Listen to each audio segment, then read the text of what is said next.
I look like a monster. I know what you're Not saying. look like a monster. I did just a second ago. A monster.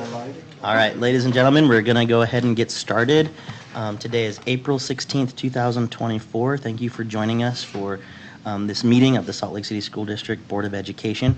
We do have a need for a closed executive session of the board, and I will entertain a motion to enter closed executive session. I move that the board on April 16th, 2024 go into closed executive session to discuss 1, the character, professional competence, or physical or mental health of an individual, 2, pending or reasonably imminent litigation, 3, collective bargaining, and 4, the deployment of security personnel, devices, or systems. A second.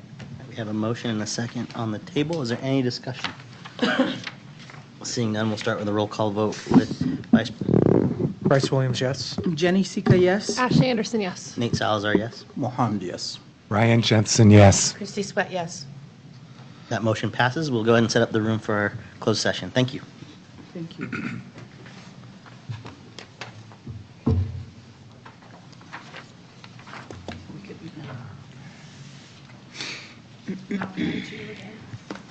I think so. Thank you. She wants to make sure you know, hydrated. You don't want anyone to pass out.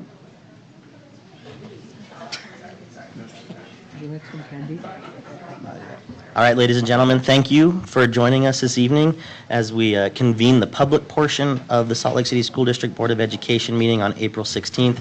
I'd like to express our gratitude on behalf of the board for your patience as we did take a little extra time in closed session and getting the room set up for the public meeting this evening. So thank you for that patience.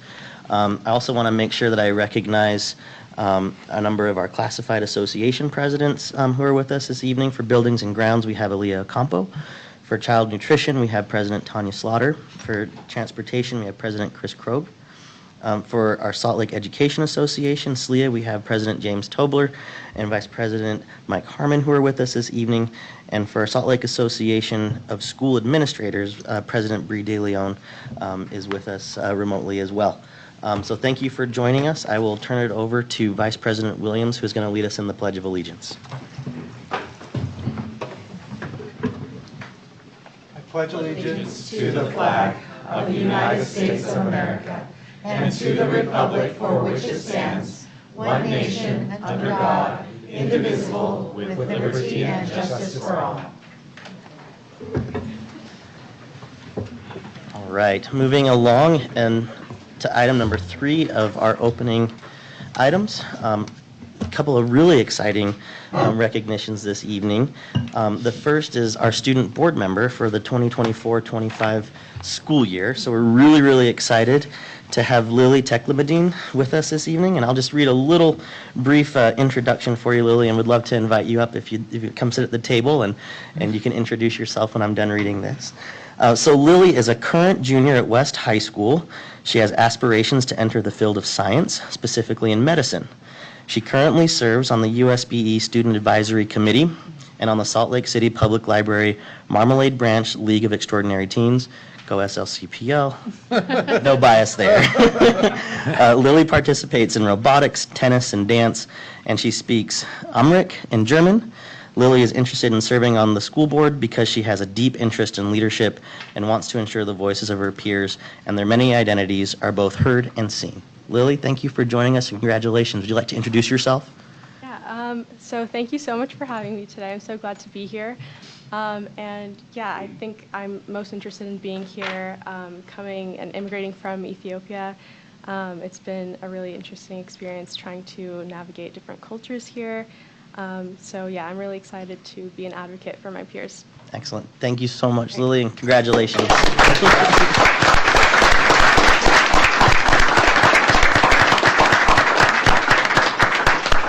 And we'll make sure to get you and Josiah connected before your term starts so that we can relay all of the important information that you need as you join our board. And then the next recognition is the alternate student board member. Is Vasey here, Vasey Payne? I don't believe so, but I'll go ahead and read the little brief bio that I got as well. So Vasey is a current junior at East High School. She is a state-level qualifier in policy debate and is passionate about music, theater, film, mountain biking, and student activism. The main reason Vasey wants to be involved as a student school board member is to affect change, build community, and advocate for her peers.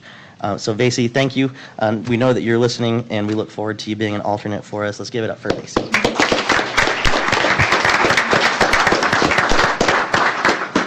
And Superintendent, I just want to extend the board's gratitude for your team that helps us coordinate these appointments to our school board. It really is an important feature that we have, and you know, the voices of our students are really, really important. So thank you for that. Thank Pass it you, along to your and team. I think they'll need to follow in Josiah's footsteps. And a long line of really brilliant high school students as well. So thank you for that. Our third recognition is Battle of the Books winning teams. Superintendent, you want to introduce this? I'm going to let our Director of Teaching and Learning, Dr. Tiffany Hall, give us an introduction here to the grand battle. Thank you. Battle of the Books. Thank you. We decided that this room is not as fun to bring kids into as our old room is. So we're looking forward to being able to have our students come back. But for this one, I'm just going to show you some pictures and tell you a little bit about it. But first, I'd like to thank all of our district teacher librarians. We have a teacher librarian in every one of our buildings, and I'd like to thank the board for their commitment to making sure that we have a highly qualified individual that help all of our students meet the Utah core standards for media literacy, teach them online safety, work through research skills, and also help them to find, read, and learn to discuss books that they love with people that they know or don't know. And that is one of the key things we would love our libraries to do. I'd also like to thank the foundation, the Salt Lake Education Foundation. Every year sponsors our buses, our snacks, and our trophies. And this year, spoiler, they really had to sponsor us because we had 2 ties for first. So they had to buy us 2 more trophies. So every first place school could take that trophy back. We really appreciate that. So our elementary, and I don't even have a clicker, Sam. I think you're 100% on tonight. Thank you. For the Battle of the Books, they read 20 books, all of our teams. We had 3 brackets. We've broken them into brackets. 14 schools, 73 participants. If you would flip, it was a lot of fun. We'd like to thank Washington Elementary. They hosted us. This was a great picture. Principal John Kelly always makes sure that the sound is working, and Liz Gleason, the librarian there, puts everything together for us. And so we had some very, very excited kids. And our winners were, that dramatic pause, Beacon Heights in our jazz bracket, Mountain View in our Real Salt Lake bracket, and Bonneville and Indian Hills tied in our Bees bracket. So we'd like to congratulate those great readers for reading all of those books. We also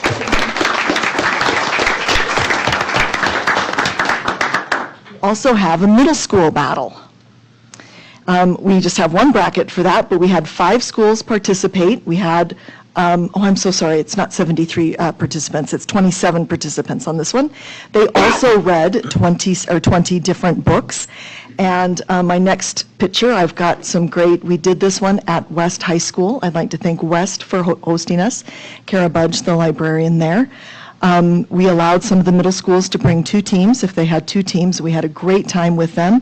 And the winners for our middle school are... we had a tie. Our Hillside Middle School and our West 7-8 program tied for first place in our middle school program.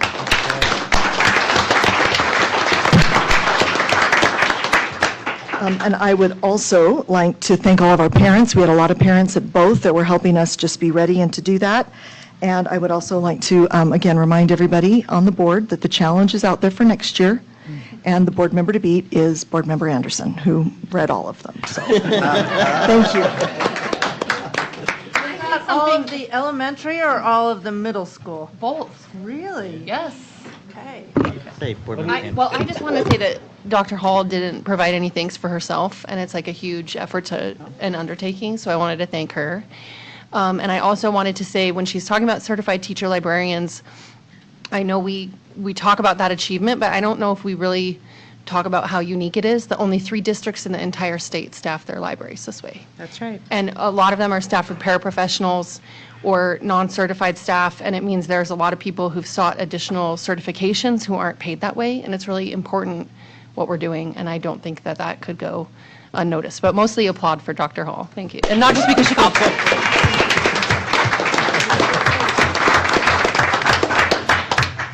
Thank you, Board Member Anderson, and thank you, Dr. Hall, for all the work that you do on behalf of students and families. Moving along to our consent agenda, I will entertain a motion for the consent agenda. I move that we accept the consent agenda as listed. All right, we have a motion. Is there a second to the motion? Second. Any discussion to the motion? All right, seeing none, we'll start with a roll call vote with Board Member Sika. Jenny Sika, yes. Ashley Anderson, yes. Nate Salazar, yes. Mohammed, yes. Ryan Jensen, yes. Christie Spett, yes. Bryce Williams, yes. Thank you, Board. That motion carries and passes. And Board President, if I may take a point of privilege as superintendent for a moment. Granted. On that consent agenda was the HR report. In that HR report, we had listed the approval and support and ratification of our new East High School principal for the coming school year. I would like to introduce to you Principal Ryan Oakes, if he could come up.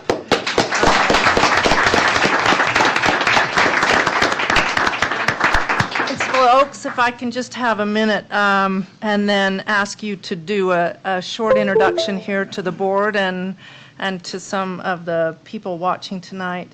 I graduated from East High School, and it has been important since the beginning of the process that we get a principal into East High School that will lead that school with the confidence and the vision that we want to see grow and build there. And through this process, I want to express my just complete confidence in you as our principal for that school for the coming year, and my excitement for what you bring in terms of your own energy and interest in serving East High and being there in that community, your understanding of the full display of that community of East High School and the diversity there, your recognition and experience with that, as well as just your deep experience as a leader in schools, as an assistant principal in a couple of secondary schools and as a principal in a couple of secondary schools. And so we are excited and grateful to have you here, and thank you for coming to introduce yourself a moment. Thank you. Thank you very much. I forgot one important thing. I'm not leaving it wrong. He's done. He didn't want it.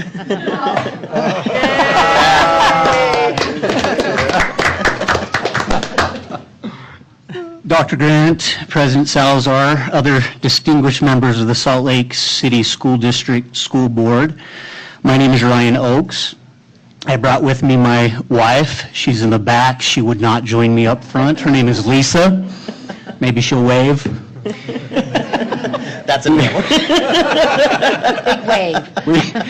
We have 2 teenage daughters who both declined my invitation to come with me to this tonight. Shocker. Yeah. All right? Yep. But I just want to very quickly say thank you so much for already showing me trust and trusting me to be the next principal of East High School. I look forward to the work of gaining the trust of the students, the teachers, the staff, the parents, the entire East High community. I truly believe that work is going to be an absolute blast. I can't wait. Let's go.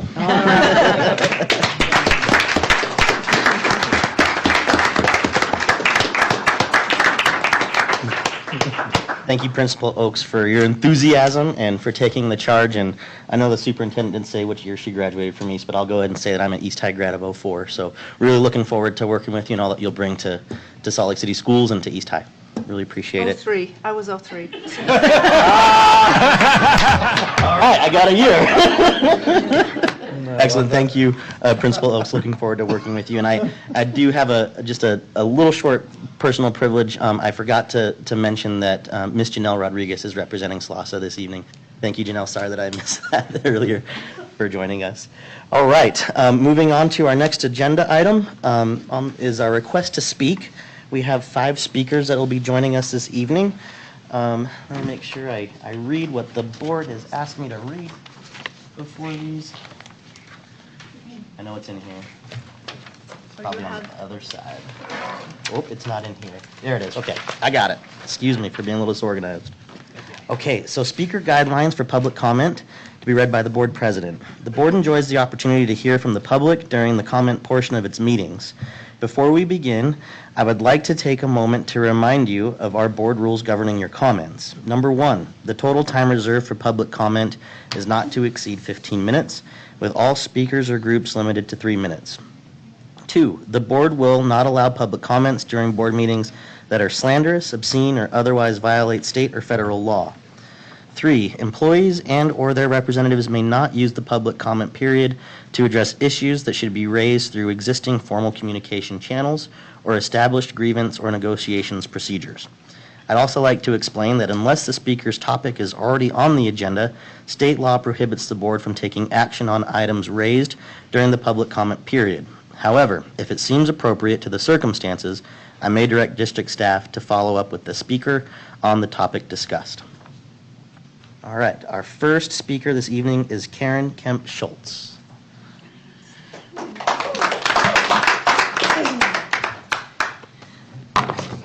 Careful. Started great. Okay, hello, my name is Karen Kempe Schultz. I'm a 3rd grade teacher at Meadowlark Elementary. I've been a teacher for 11 years. I have a master's in education and an English as a second language endorsement. I'm here today to ask you to change the teacher allocation formula. Elementary schools with a high population of English language learners should be allotted more teachers in order to adequately meet the diverse needs of our students. Our community has seen a huge increase in the amount of English language learners. At Meadowlark Elementary, 65% of our student population are English language learners. Of that, 56% are newcomers.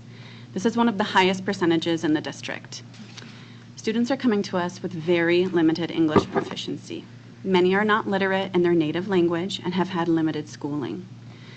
Teaching newcomers the academic language they need to succeed, as well as other curriculum standards, is incredibly difficult and time-consuming. We need more support. We need more teachers. Currently, Salt Lake City School District uses an allocation formula that assigns 1 teacher per 24 students in kindergarten through 3rd grade, and 1 teacher per 28 students in 4th through 6th grade. This formula distributes teachers equally, but not equitably. The formula allocation should be multivariable, and it should take into account how impacted a school is. Variables such as the percentages of students on free and reduced lunch, living in Section 8 housing, ELLs, and newcomers should be used to determine class size reduction support. A school that does not have a highly impacted population can manage higher class sizes more easily than those in high impacted schools. The lack of support for size reduction is part of the reason teachers leave highly impacted schools. I have 24 students in my 3rd grade class. 79% are English language learners. 25% are newcomers. A 1 to 24 ratio, teacher to student ratio, is feasible if all of your students are proficient or native English speakers. But a 1 to 24 ratio when 79% of your class are English language learners is not acceptable. Our school district's motto is excellence and equity. Every student, every classroom, every day. But the current teacher allocation formula is not equitable. We need more teachers for smaller class sizes to meet the intensive and diverse needs of our students. We need interventionists. We need newcomer classes. We need people to help with Acadian's progress monitoring and WIDA testing. We need help. Our students deserve more than we have the capacity to give. I urge you to revise the current teacher allocation formula so that schools are adequately staffed for the needs of their community. Thank you for your time.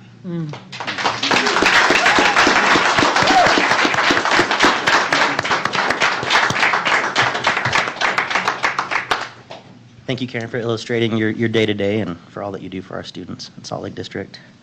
Our next speaker is Courtney Lee. All right, and be careful with that chair. We had a rollaway ball.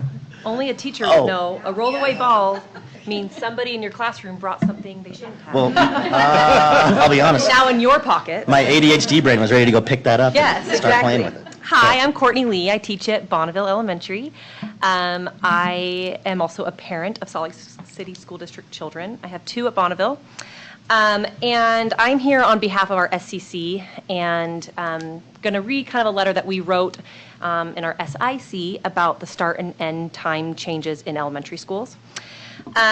We feel as though our school, because it's not a busing school and it's a walking school, that we shouldn't have a change made to our school because it's currently working very well for our school. We'd like to maintain our 8:40 start time and not have a change be made to that. We differ from a lot of elementary schools in the way that we don't have any buses. We are a walking school district, or walking school. We have, most of our students are within a few blocks of our school, which is a really a big benefit. Our school is located a half a mile from Uinta and a lot less than that to Clayton, who are currently at the 7:55, 8 a.m. start time. If we add ours into that mix, we will add more traffic and more kids walking in the dark in most of the school year, in the dark to school. That is a big concern for us at Bonneville because we had a student pass away last year being hit by a car, Winifred Wolfgram, and we don't want to put more students at risk at Bonneville. We are hoping that you will take into consideration that we are a high academic school. We already have really high test scores, and I know you guys are looking at different instructional setups for the school for next year, and we would love to have our school continue to do what we're doing and doing it well. We are concerned about tardies. We already have a lot of kids coming late at 8:40. And so we worry about the 8 a.m. start time having more kids be late. Many families have chosen Bonneville because of our later start time. We have kids that come from closer schools that do have the 7:55 start time because we have a later start time. We have a lot of parents that choose it because of childcare. Having a 2:30 end time adds more time to childcare after school. So after speaking to our stakeholders, our families, our SCC and our SIC, we are opposed to shifting our start time at Bonneville. And we would like to keep the start times that we currently have that are working really well for us. When you're asking the question of like what is best for children, I think having a lighter sun out so they can walk to school, less cars on the road to a walking school is going to be what's best for students. And I hope that you guys take that into consideration for Bonneville. Thank you. Thank you, Courtney.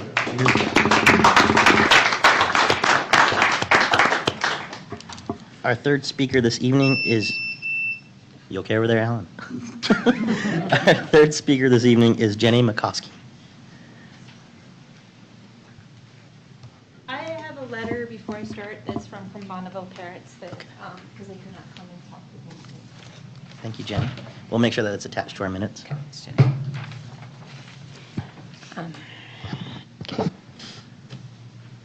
We are here to ask you as the board to gather more data before you make a decision about the Washington program later tonight.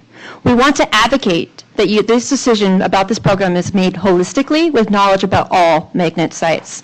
Before moving forward, please ask the district to provide current enrollment and projected enrollment for each grade at all 5 magnet sites. From what we know, these numbers are disparate, which was predicted prior to the establishment of the area model. For example, tonight you will hear that Washington has 11 fourth graders for next year. At the same time, Indian Hills is reported to have 34 and 1 teacher.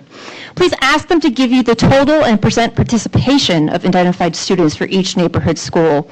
If there is low participation at a particular school, it might mean that the school excels at meeting the needs of identified students, and perhaps its approach should be replicated across the district. Not all identified students are best served by the magnet model. Ask the district to provide the percent participation of students based on their assigned magnet site. This data, in combination with the data above, may help determine if the public has different perceptions of the quality of your school sites. Perceived differences in quality will contribute to whether parents opt to enroll at a site or try to transfer, potentially perpetuating population imbalances. Finally, the district needs to address the following issues. First, multiple magnet classrooms are reported to be above 30 students at Indian Hills, while other sites like Washington have almost half that number per grade. Classroom sizes should not be vastly different because of site location, even if the district thinks this is just a transition problem. This upcoming year will be hard, and the district needs to set up students and teachers for success. With this split area model that is being we've moved to, how will the district continue to keep families together if they have more than 1 magnet student, especially if the 4th through 6th graders' classrooms are close to being over-enrolled at a site? Third, do these site assignments make sense from a logistical standpoint? For example, many Bonneville families live less than 2 miles from Indian Hills, and Washington's location is a barrier. Finally, is this model the best use of economic and teaching resources? You need more data to ensure that this new area model with Washington included treats students and teachers fairly. This data will also help you decide if keeping Washington open makes economic and logistical sense. Whatever the decision about Washington is that you make, you also need to better address what is happening with programming transitions at Indian Hills and other schools in this upcoming school year. EJ.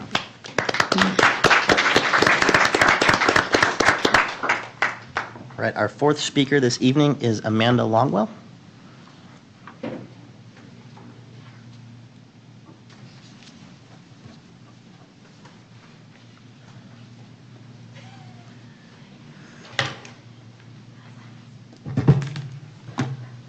All right, you all know me. I don't need to introduce myself. I had elements, and then as public comment came about, there's more elements.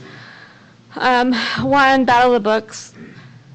Wonderful comments made about that. I did not hear one thing about what was done to modify that for academic support and essential element students, so that could be accessible for those students. So hopefully you can take that into consideration and do better next year. In the consent agenda, you had purchasing and accounting reports that basically got passed unanimously. What's not clearly outlined now, but has been outlined in the past, that as long as there's a state contract, I believe, there's not really competitive bidding for services. So it's kind of a take it out at face value instead of actually being financially, fiscally responsible for vendor services. That needs to be done better.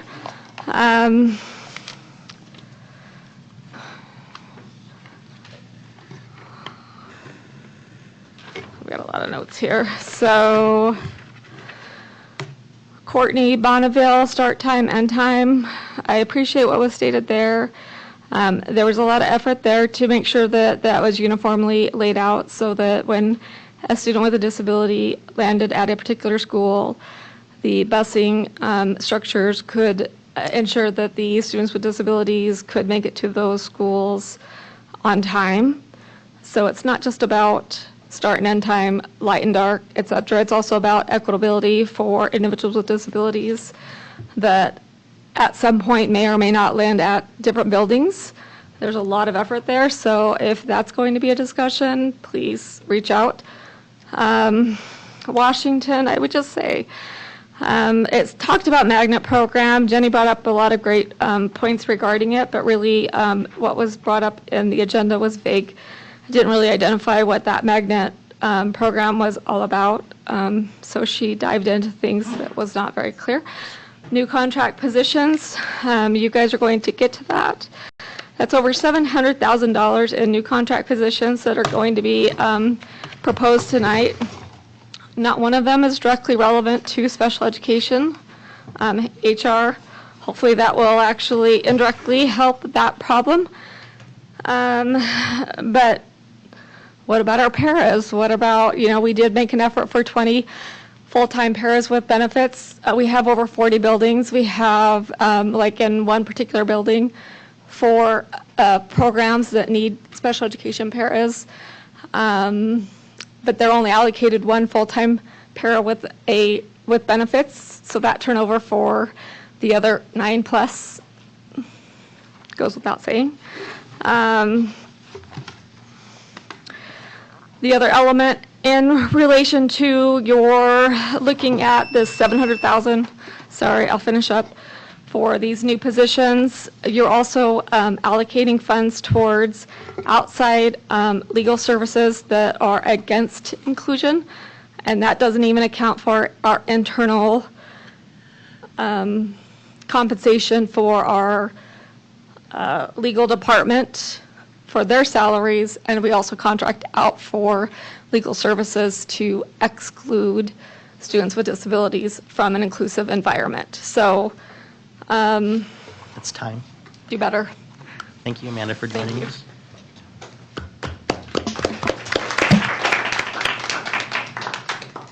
Our final speaker this evening is Amy Felberg.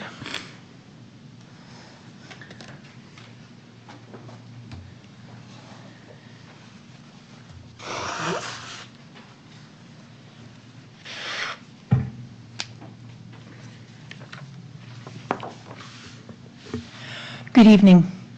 I hope you've all had a nice day today, and I appreciate the time I have to talk with you. I'm speaking to you tonight due to my ongoing concerns about smoking and vaping that takes place in the bathrooms at West High School.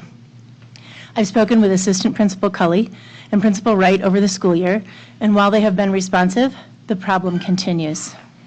Any exposure to secondhand smoke is dangerous for your health. In an article from the Annals of Family Medicine, researchers state that secondhand smoke exposure causes multiple diseases in children, including asthma and pneumonia, and results in thousands of avoidable hospitalizations. The American Academy of Pediatrics has conducted research on the effects of third-hand smoke and found that it is also harmful. Third-hand smoke is the smoke left behind, the harmful toxins that remain in places where people have smoked previously. No safe level of exposure exists. I doubt that any of you are subject to inhaling smoke while you use the toilet or have to leave the building in which you work in order to find a smoke-free bathroom, and yet our students are subjected to this every day. It is not clear to me how we can be spending millions of dollars on weapons detectors and yet not be able to provide a safe space for children to use the restroom. As some of you may know, I work as a clinical psychologist. One of the skills that I teach my patients is radical acceptance. This comes from dialectical behavior therapy, and it's a skill that teaches us that acceptance decreases suffering. In practicing radical acceptance, we learn that when we stop fighting reality, we can use our resources to move forward. As such, I am asking that you create a smoking area for students outside of the building. While I do not condone, support, and would certainly never encourage anyone to smoke, it is clear that the principals, faculty, staff, and security guards of West High School are not able to manage supervision of the bathrooms. As such, we should accept this reality and provide students who wish to vape or smoke with a location to do so that does not infringe on the rights of those students who do not wish to smoke or be exposed to secondhand smoke. I am confident that the talented faculty of West High will be able to accurately communicate to students that the school does not support smoking in any way, while also making clear that the health of students is to be protected and that smoking must be removed from the building. With this presentation, I'm also letting you know that there has been a case in which a teacher developed cancer and successfully litigated against the school system due to their exposure to secondhand smoke. It is irresponsible of this board not to protect itself from litigation that could be brought forth due to the harm that is caused by the secondhand smoke exposure our students are experiencing every day. Thank you so much for your time. I hope you have a nice evening.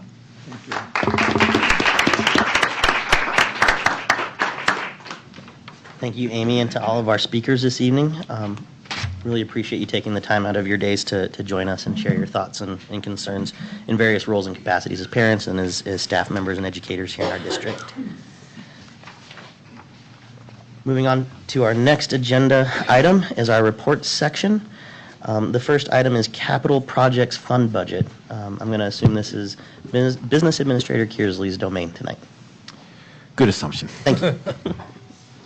Okay, so it's the next building block of our budget process, and we're going to review the capital projects budget. Just as noted on the slide, the purpose for this fund, so the Capital Projects Fund, is to account for the resources and expenditures related to the building, remodeling, and renovation of district buildings. Just some highlights of the budget we are proposing for next year. So this district office rebuild is scheduled to be completed in fall of 2024. The Roslyn Heights athletic fields are scheduled to be completed May of 2025. In addition, we will complete phase 1 of the sustainability plan. That's anticipated those will actually complete this year. And phase 2, we've had a little bit of discussion of phase 2 of the sustainability plan because we don't have the details of all those yet. Those are not included in the budget. We do a revised budget process throughout the year, and as we get that data, the budget will be revised for those activities. Several years ago, we issued a lease revenue bond for some building projects. We actually have 2 lease revenue bonds, one for $5 million and one for $6 million. The $5 million one is scheduled to be paid off this year. And the projections, so in the budget sheets, we have projections going out several years. So the projections for 25-26 anticipate a recapture of $1.6 million in tax levy from expiring debt. So we have some debt that's maturing that year, and the projections we have indicate we'll recapture that. Now, depending on a potential bond election in November and the outcome of that, what we do with that levy could change. Now, I want you to be able to, I'll read these numbers. So what you have here is the budget for the capital projects. I'll turn to my page so I can actually read them. So this sheet's online. So we have actual, 3 years of actual, current year revised, and the budget for next year. Just as a reminder, so several months ago we also brought forth some capital projects, a list of capital projects that are planned for next year. Those projects are created and developed by Isaac Astill and his team going through with the principals and doing building walkthroughs to determine with the principal what items need to be addressed from the capital needs. We also have, we have lifespan of systems. We know how long a roof's supposed to last. We know how long an HVAC system's supposed to last. So we have that on our continual list, so we're keeping up on those things so we don't fall behind on a lot of unrealized maintenance. So the revised budget for current year anticipates some expenditures of $74 million.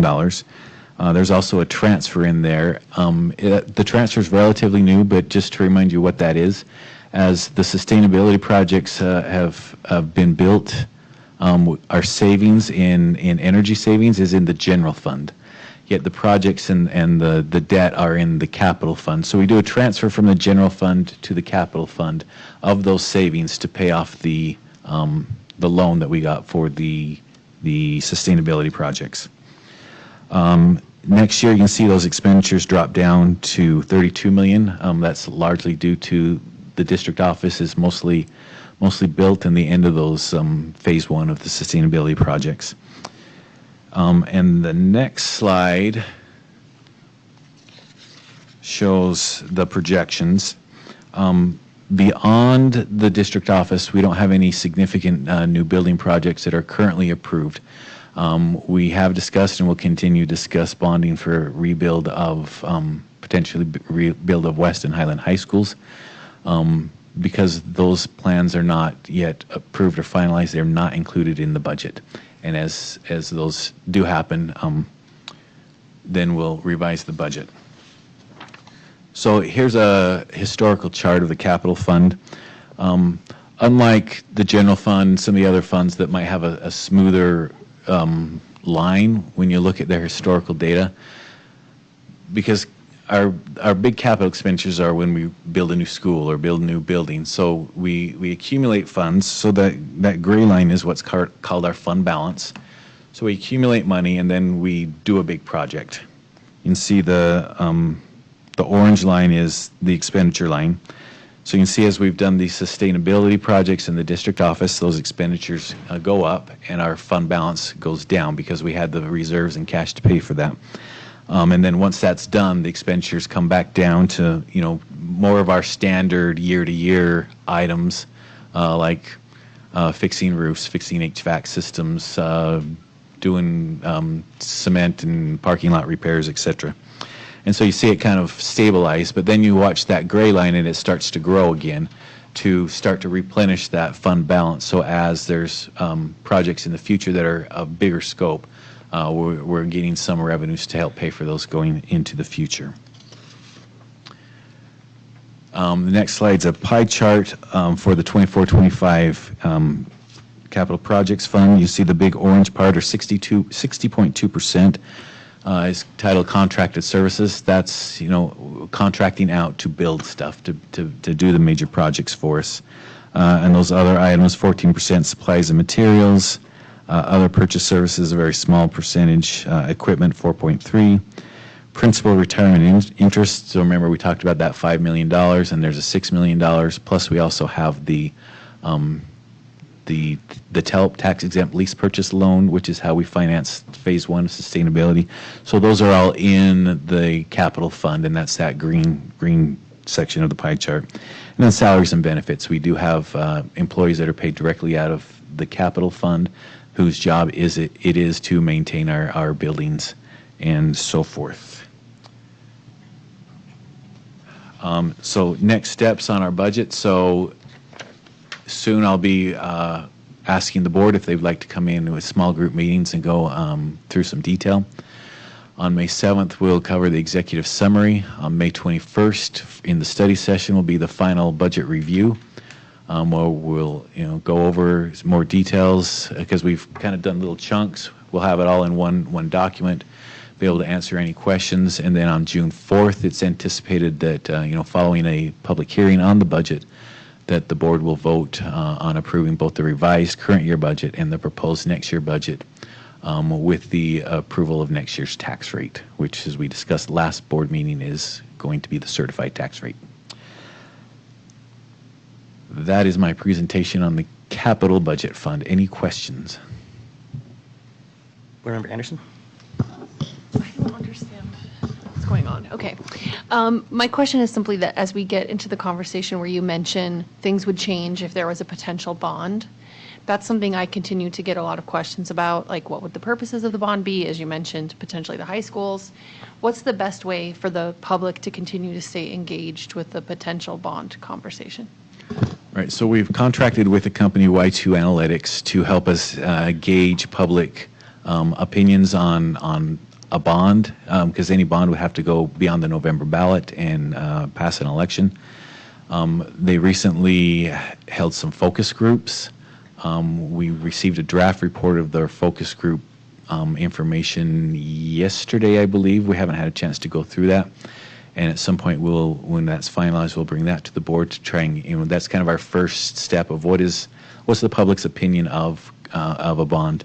And following that step one, then Y2 Analytics will continue to do public outreach and kind of polling information to try and really gauge the willingness of the public to support a bond on the November ballot.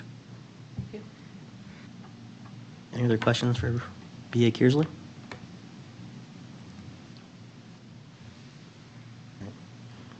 Thank you. Thank you so much for your presentation.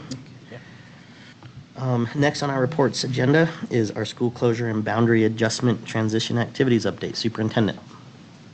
I just wanted to again give a short update of some of the latest happenings as we are planning to close some schools at the end of this year and then transition staff, students, and families to new schools. Our team looks at this every week to see where we are in the process. I know that Isaac Astle and his team are reviewing with principals to make sure that the schools that will be starting up next fall have the room needed and the spaces needed for instruction, and make sure those are all in good shape. Logan Hall and his team with Human Resource Services has placed all of our administrators and all of our teachers in new positions, as well as those who are contract employees. We still need to place our hourly employees. So that's the next step, is to make sure that they have places in the coming year. But this, again, is fulfilling our promise that we would keep all employees, even with the closure of schools. So are working through that process. The other process we're doing is in collaboration with the city. Jennifer Newell is here as our representative and liaison with the mayor's office and the city council. We're looking at safe walking routes, of course. Every year, schools are asked to define safe walking routes. This year, that changes a little bit because school boundaries have changed for 14 sites. And so they are doing that, but also setting up new routes that are typically given each year. We're talking with the city, a couple of city departments. One is the transportation department that will help us with this information when we get the safe walking routes. They help do the striping on the roads and make sure crossing guards are in place in the new places that they need to be for the coming school year. We're also talking with the planning department. They are putting together their capital budget for the coming year. Some of the walking routes may or may not, we're making those determinations now, need more substantial infrastructure to so that they're safe for students. And so I appreciate that the mayor and her team are open to these conversations and working with us in making sure that the routes are safe for kids. And then we're having a lot of conversations, of course, about busing and setting up new routes for the new school year, and we will have those out to parents, I believe, before the end of the school year, when the school year ends. Just wanted to say one more thing, and that is a shout out, particularly to our principals, but also to the teachers in these schools for their management of this process and their attention to people and the struggles in this process, and trying to make it as smooth and welcoming and engaging as possible. It's not always easy to combine school cultures and school programs. So I just want to give a shout out to the teams for working hard on that and trying to make this transition as successful as we can for everyone. Thank you, Superintendent. Any questions from the board to the superintendent? Board Member Jensen. When you were talking about the safe walking routes and working with Jennifer Newell, thank you, Jennifer. You made a reference to crossing guards. Are we talking about actual people, or are we talking about devices? Because I was okay. mentioning people there. The city is the group that manages, you know Right, this, that manages the crossing guards, and so they just want to make sure that they know the new spots and all where those are needed. I think that's really valuable, because I know it's challenging to find a sufficient number of crossing guards. So, yeah, I'm glad that's part of the conversation. Thanks. Board Member Sweat. Maybe just to piggyback onto what Brian's talking about with our crossing guards. So no matter what, in the spring, Jennifer already probably knows what I'm going to say, is that there's missing flags, those little orange flags. And what is the best way for our schools and our students to report how to get more of those flags, because they just end up missing? And so across some of those areas, what would be the best way? Do you know of who we need to contact, Jennifer, or how that's handled? Maybe that could be something sent back through the schools, because it's always brought up in school community council meetings when the kids, when they don't have flags, you know, to be able In to the cross buckets on each, in those yeah. busy in those buckets. And so, it's just another part of that safe walking route in a partnership, with the city, but we don't know who do we need to call and who do we need to make sure we've got enough orange flags in our buckets. Thank you, Jennifer. And Jennifer, if I may, just in my experience working for the city a number of years ago, SLC mobile app is always a really good tool for parents to utilize. And then contacting one of the mayor's liaisons for city council districts. So each city council district has a liaison in the mayor's office that also works hand in hand with the city council members and their representatives as well. If that's still the process, then Yeah. that would be great if we could send that out to the schools and through our school. Maybe that might be something in your school community council report that you could give to those chairs, superintendent, about who they contact, for the flags. And Jen, if there's a That's great. better I way, have let us no know. idea what to tell them. Thanks. Perfect, thank you. And thank you, Christy, for that.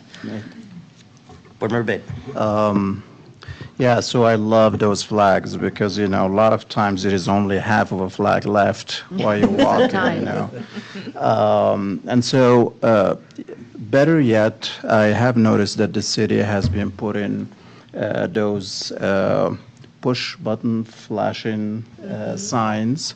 I know, what are they called? Hawk lights. There you go, that one. Yes. And so those actually, I know they're expensive. They're about 25 to 30 grand per. But those have been proven to be a lot more, have been proven to be safer than just flags, literally speaking. Because we noticed like on 1700 South and 1000 East, well, sadly to say, last year we had a fatality of a mother with her kid, and she was pregnant. And so, but that traffic, mechanism has been helping a lot. Also, I've noticed it like around Emerson and 1100, and that's been like an amazing cross, adjustment. It is so fantastic because you can see families and kids now crossing without being afraid.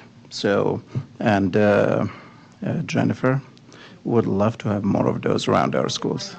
Thank you. They'll require kind of a study where they'll come out and do a traffic study. Yeah.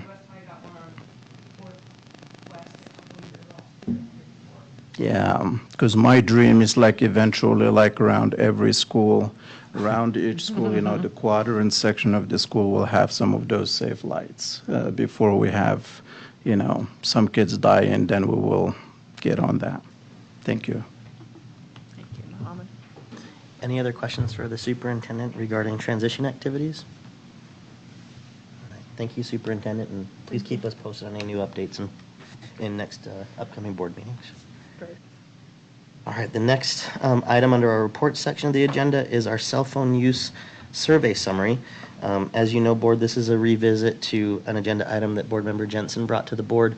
And board member Jensen, these are results from your efforts in making sure that our board and our community understood what we have going on. Do you want to introduce us, please, superintendent?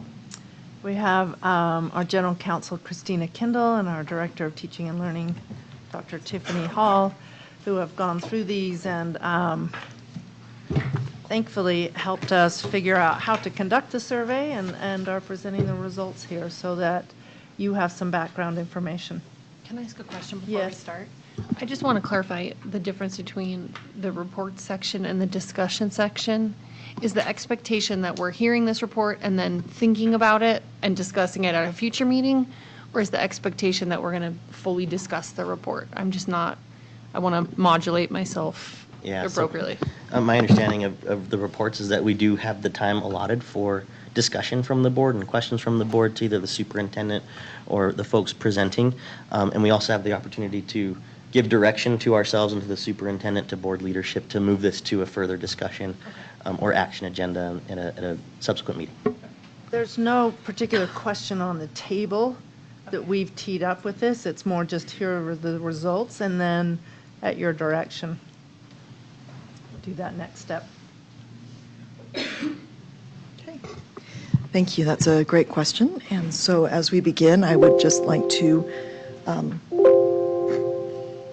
I'll make music, to go over, as the superintendent said, we were asked to provide some additional information around the idea of cell phone use in the district.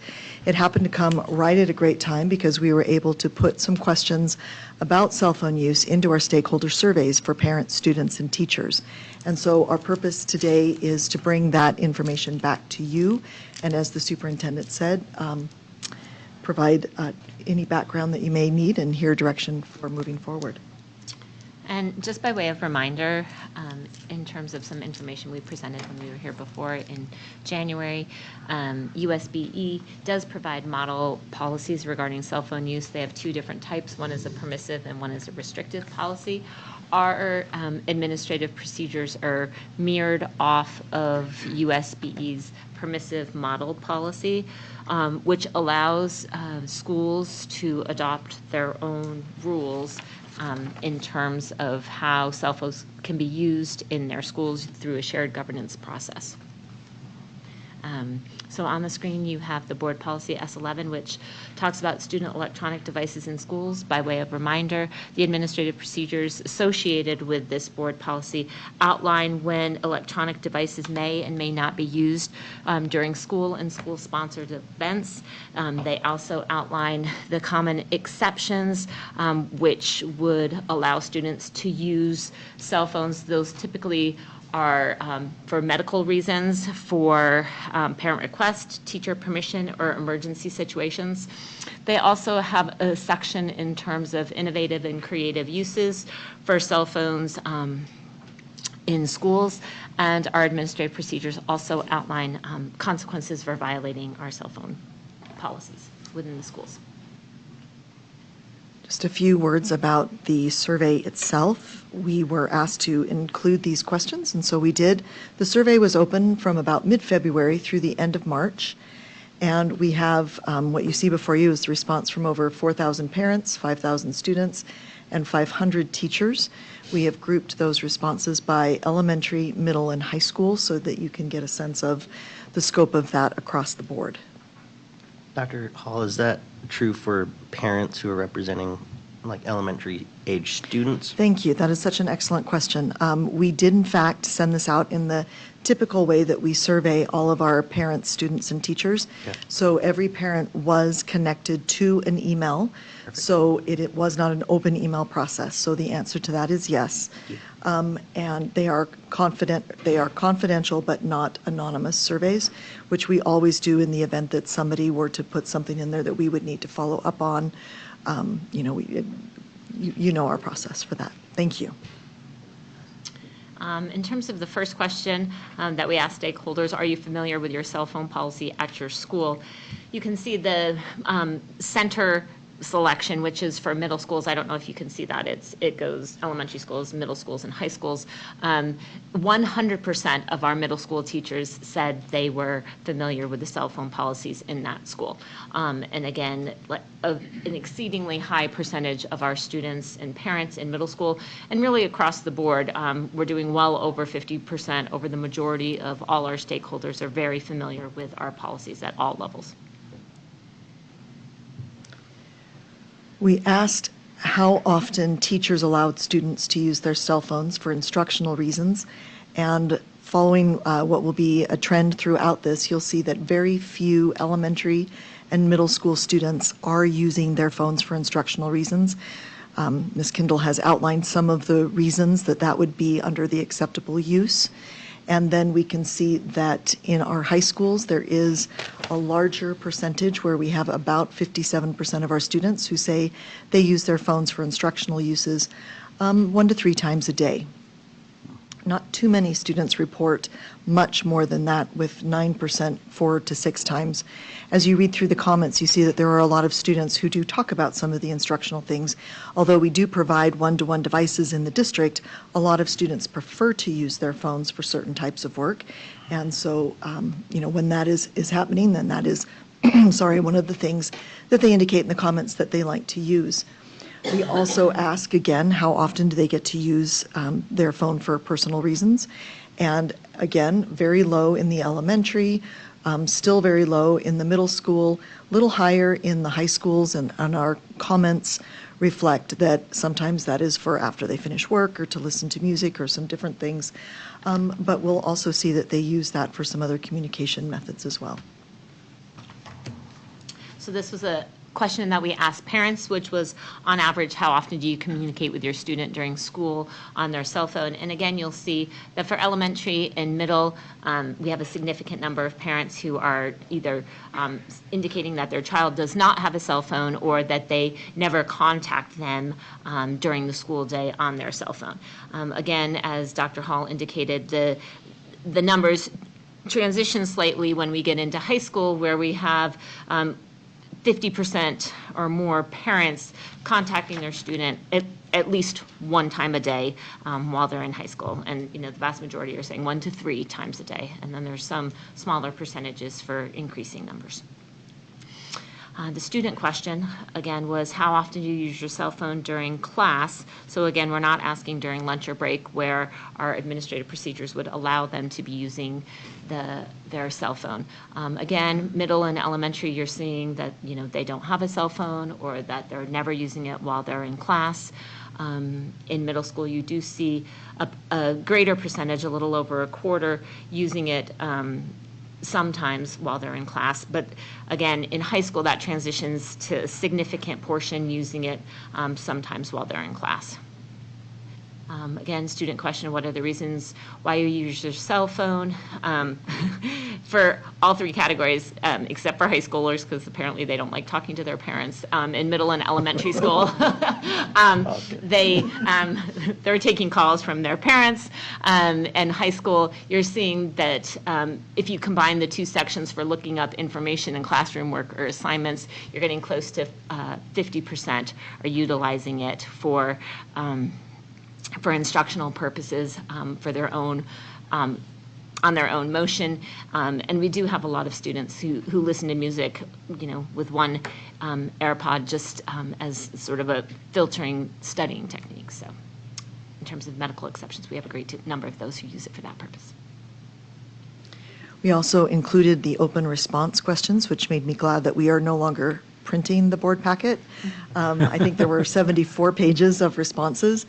We asked them, what concerns do you have about the cell phone policy? And we had more than 2,300 unique responses. And so we grouped those by parent, student, and teacher, but we examined them or analyzed them for overall themes from all of the groups together. And those 7 themes were on the cover of the open response section. Parents were concerned with, all of our respondents were concerned with inconsistency and enforcement, making sure that we understand that what's happening in one class is happening in another, or school to school, using them for an educational use versus a distraction. Many comments talked about the educational ways that they were choosing to use them, and there were a lot of comments about distractions in the classroom. The importance of parental involvement and communication was noted, that when the expectation was set that a student doesn't use their phone during school, that tended to enforce that behavior with students. There were also, however, a lot of safety concerns, and we had many parents and students saying, I need to be able to contact my child, or if there's an emergency, I want to know that they have their phone and they can get back to that. Our teachers were worried about that ability to enforce those, especially it felt like at the high school levels, but then also making sure that we still had access and support in that digital citizenship piece, making sure that students know and understand maybe the risks of extensive cell phone use, and also some of the things that we know happen around social media and some of the concerns that we have around those things. So that was a lot of very fun reading for you. Just a few highlights that I think I saw as I read through that were, as I said, the parents really demonstrated concerns about having phones in class, but many also really indicated that they wanted to be able to contact their students. So there's that balance of, how do we make that happen across the board? Students, this will not be a surprise, but they tended to want more access to their phones. And they had a variety of reasons that they wanted that access. And some of it was educational, and some of it was distraction. But they truly feel, and sometimes I think one time I was at a conference and the speaker said, I want you to take your cell phone and hand it to the person next to you. And this was a room full of adults, and I'm going to tell you, we were nervous. Like, you were nervous until you got that phone back in your hand. I don't know why. So I think that that's a thing to think about, how present phones are in people's lives nowadays. And then, of course, our teachers really feel like that consistency across a campus is key in making sure that policies are enforceable. And they wanted to be able to do whatever that was, but they wanted it to be consistent across the board. So those are some of the highlights that we saw as we looked at this data. What questions do you have? Board Member Jensen, I know this is a topic really near and dear to you, and you hear a lot from constituents in your precinct about this too. Do you mind starting us off with questions? No, I'm happy to. Well, first of all, I guess I just wanted to respond quickly to the USBE that you were saying we use the permissive policy guideline. What I'm also thinking that we need to consider is if there is going to be something brought to them in light of Governor Cox's request with cell phone usage in schools. So, I mean, I am getting a lot of that from constituents too, that, well, our governor has raised this question. So my first question would be 68 pages, like you said, fun reading material. It would be helpful because I was really trying to read through it, but to keep tally marks on 4,000 responses is difficult. Is there any way that we could categorize those? Because as I was looking through, it seemed to me like there were many parents that were saying, I don't want them in the classroom. And I mean, I'm giving a brief, you know, they'd give a little bit longer explanation. Then there would be those that, you know, I'd like to contact my student, but then many of them were saying, well, it's in their locker during the class period, and then they can get it, you know, between. I saw a lot of things like that. I guess for me, this information in the survey is enlightening, but it's not informative in the sense that I don't know how to process all of that. I'd like to be able to see how many parents really don't think they should be in the classroom, and how many teachers, because it seemed like there were a number of teachers that were saying that they didn't want it in the classroom. And I've got to hurry because I've only got, you know, a minute left here. Of course, the students are going to want more access to this, but in that one graph you showed, 76% of them are using their cell phone, I'm now talking high school, sometime during class. In our previous conversations, my understanding has been, well, what we are doing is we're using devices that are provided by the school for our educational opportunity in order to ensure equity.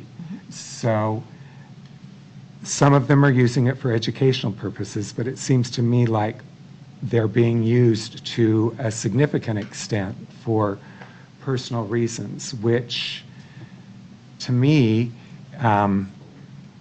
reinforces this concern that we need to figure out how to address this in the classroom. The disparity between those that don't have cell phones in order to have good educational access, and those that are also saying, I'm really being distracted because people are on their cell phones. Thank you, Board Member Jensen. And I have more, but I used my two. Board Member Sweat. So, thank you. I think that this was very enlightening for me, and I thought that the way that that the survey was put together also provided information, that I didn't know. I had some guesses. But to what Brian's talking about, if I'm looking at the teacher questions, that's really telling to me. I think that we can see that in the elementary and middle, there's not that much use. But at the high school, the teachers are, the question was, on average, how often do you allow students to use their cell phones in the classroom for instructional reasons? So it would be personal reasons, it would be instructional. And I was really quite surprised by the percentage, 57%.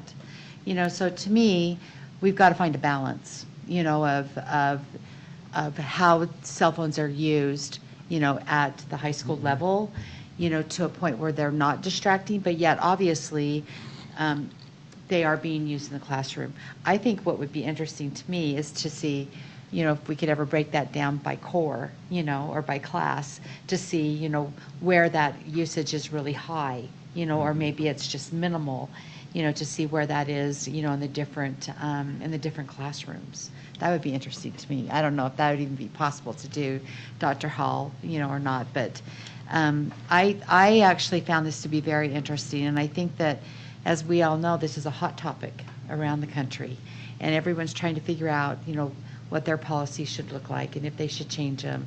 And so I just hope that we're really thoughtful as we go forward and that we do really look at the information that you've gathered for us so that we can have, a good, solid conversation about where we want to go with this and, how we want to make adjustments if needed, but also make sure that we're inviting the people, which I think that you had really great response, to this. This is probably one of our higher response surveys that I've ever seen, before. So I was like, right on. Look at how many people responded, and even with the students, They did it on their cell phone. Yeah. Well, they did it on their cell phone. Jessia, right? You probably did it on your cell phone, right?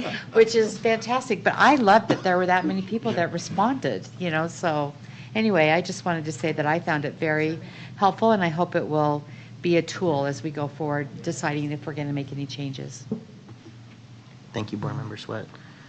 I have a question, and it's unique because I'm stuck on this permissive versus restrictive USB policy that we have here in Salt Lake, which is the permissive element, which ultimately leaves it up to schools.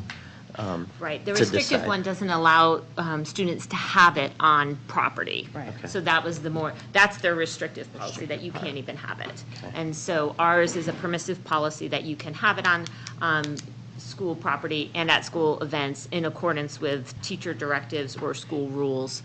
So we don't completely prohibit them, which is what the restrictive policy is. And right now, those are both still in effect as model USBE policies. And I spoke with someone at USBE as to whether or not they were looking at them. Obviously, with the legislative session and so many new bills, they have a few other priorities at present, but it is something that they may look at considering. And I keep a tickler to always be looking at updated administrative rules and their model policies. They don't have that many model policies, so that will be something I'm checking. And if they change their policy or administrative rule, I would certainly bring that back to the policy subcommittee. Yeah, and I think where I'm stuck is that the permissive element of the USB policy that we're utilizing makes it really hard to create consistency from school to school, knowing that this is dependent on a principal and ideally, an SIC and SEC component of feedback and decision making. How do we overcome some of these unique challenges as we move forward? Because it's one thing to say we have a district-wide policy, but the permissive element lends it to this decision being made at the school level, site level. Right, and I think our only option would be to put more guardrails on what our permissive policy looks like. I mean, from the standpoint of, it's very similar to, I'll just make an analogy to our dress code, right? That we allow SCCs and SICs to have input on the dress code, but we certainly have more parameters in terms of what that can look like, that it can't be discriminatory, that it needs to be applied uniformly and consistently across, and it needs to be gender neutral. So we have a lot of things. So it's not as if, and again, they're model policies. It's not that we couldn't do something different or come up with a hybrid model. It just hasn't been anything that I've been given direction to do. But if the board felt strongly as a whole in terms of what additional parameters the board would like to put into that policy or administrative procedure, then we could ensure that that gets in and that's consistently applied across all levels of our schools. Thank you. Board Member Anderson, you had a point of clarification? Yeah, I was just going to, no, not clarification, just to add to what you're saying. One of the reasons it would vary among schools is our buildings all have really different capacities for technology. Like if you're in the basement wing of some of our high schools and you can't get Wi-Fi, that is one of the things that moves that green column to the right, because you have to get on your phone to use the math curriculum if your laptop can't connect, because you can use your data. So we're asking students to do instructional tasks, and I think this makes it not an issue of policy. Perhaps this is an unpopular opinion with some parents. I don't think this is an issue you can policy your way out of. It's an issue of society and behavior. Yep. And I think it's startling that the majority of the permission given by teachers is for classwork. Yeah. And if you have to have this to do your classwork, I think it's unreasonable to say our technology framework will stay the same and we're going to restrict your cell phone use. If we want to change the behaviors people have in the classroom, we need to change our approach to our technological framework and provide different tools to classrooms and provide more access to the things you need to use those tools, such as wireless in all areas of our buildings and plugs. Like these are things we've talked about, right? Like that not all of our school buildings are set up for 21st century learning. So I just think using this data, we could make any policy, we could make the world's most restrictive policy and kids are going to be using their phones. And what's most startling is not that they're going to be using them for the reason that we think teenagers are using their phones, that we're all talking about, to scroll on Reels, or what Reels is probably for people my age. TikTok. I'm scrolling on Reels. But regardless, if we don't change the technology to guide them toward the educational purposes, that's the biggest category they're using them for. And that's the category that we're responsible for controlling.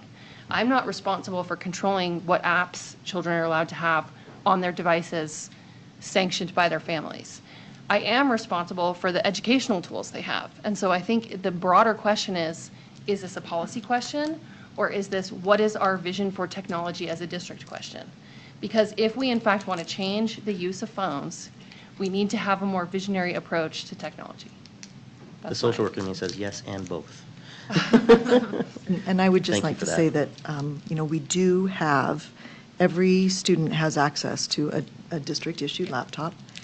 And I think the important thing that you said there is that we do have, and we know that there are some places, in particularly our high schools, particularly Weston Highland, where that's a difficult thing. I know that there are coverage maps everywhere where the IT team has worked to make sure that every classroom does have coverage. And when students choose to use the phone, as I read this, I thought, now why would I choose to use a phone instead of type? And I realized I was, voice to texting a lot more than I ever have, right? And so maybe if I'm writing a paper, I'm choosing to voice to text instead of to type it. But I want to emphasize that that's a choice at that point, that the teacher isn't saying, you must use your phone. The teacher is saying, you may now complete this work. And a student could be choosing to use that phone.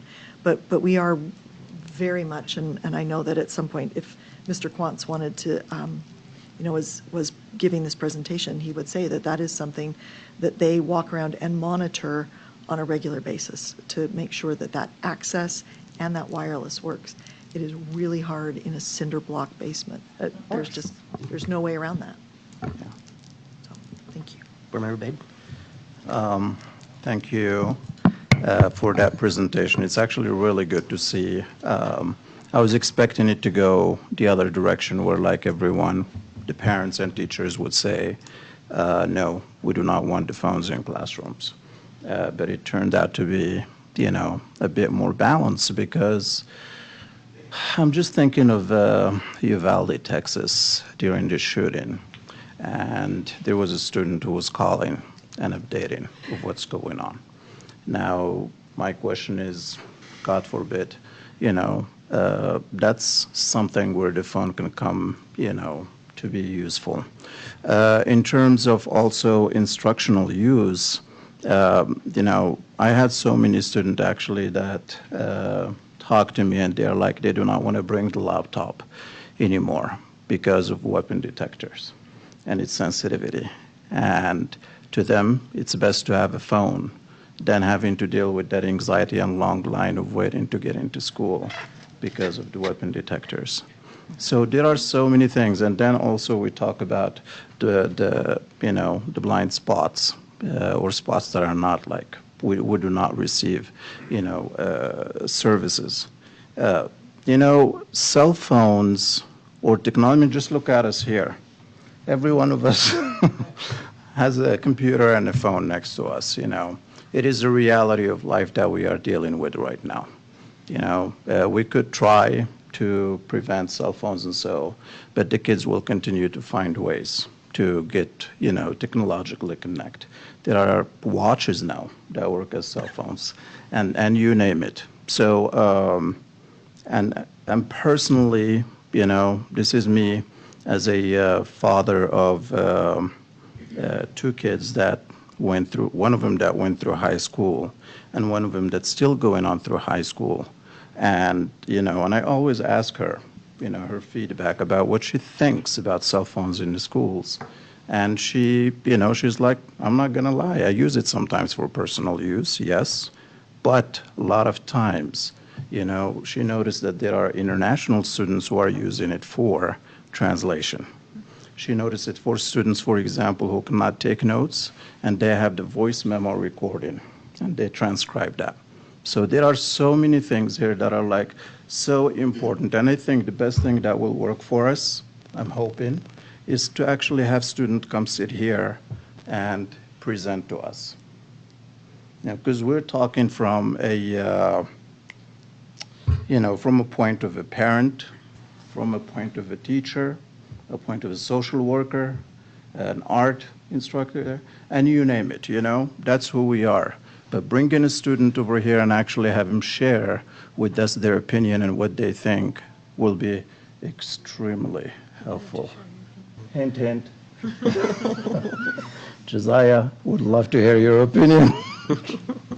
I would love to share my opinion. Thank you. This is a really interesting problem because in my experience, I was allowed to use my phone in every single class I was in, especially after COVID. I do not think that I used my phone in any classroom before COVID, but the reins were definitely lifted after COVID.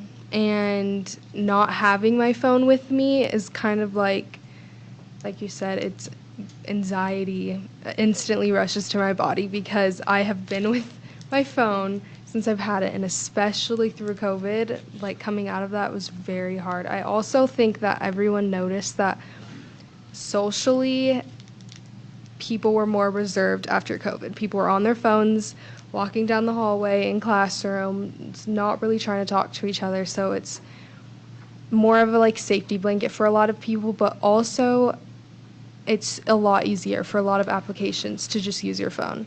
And your phone will save your passwords for you with our district laptops. The laptops don't save them for weeks. And then once it saves, your laptop resets, and then it's gone.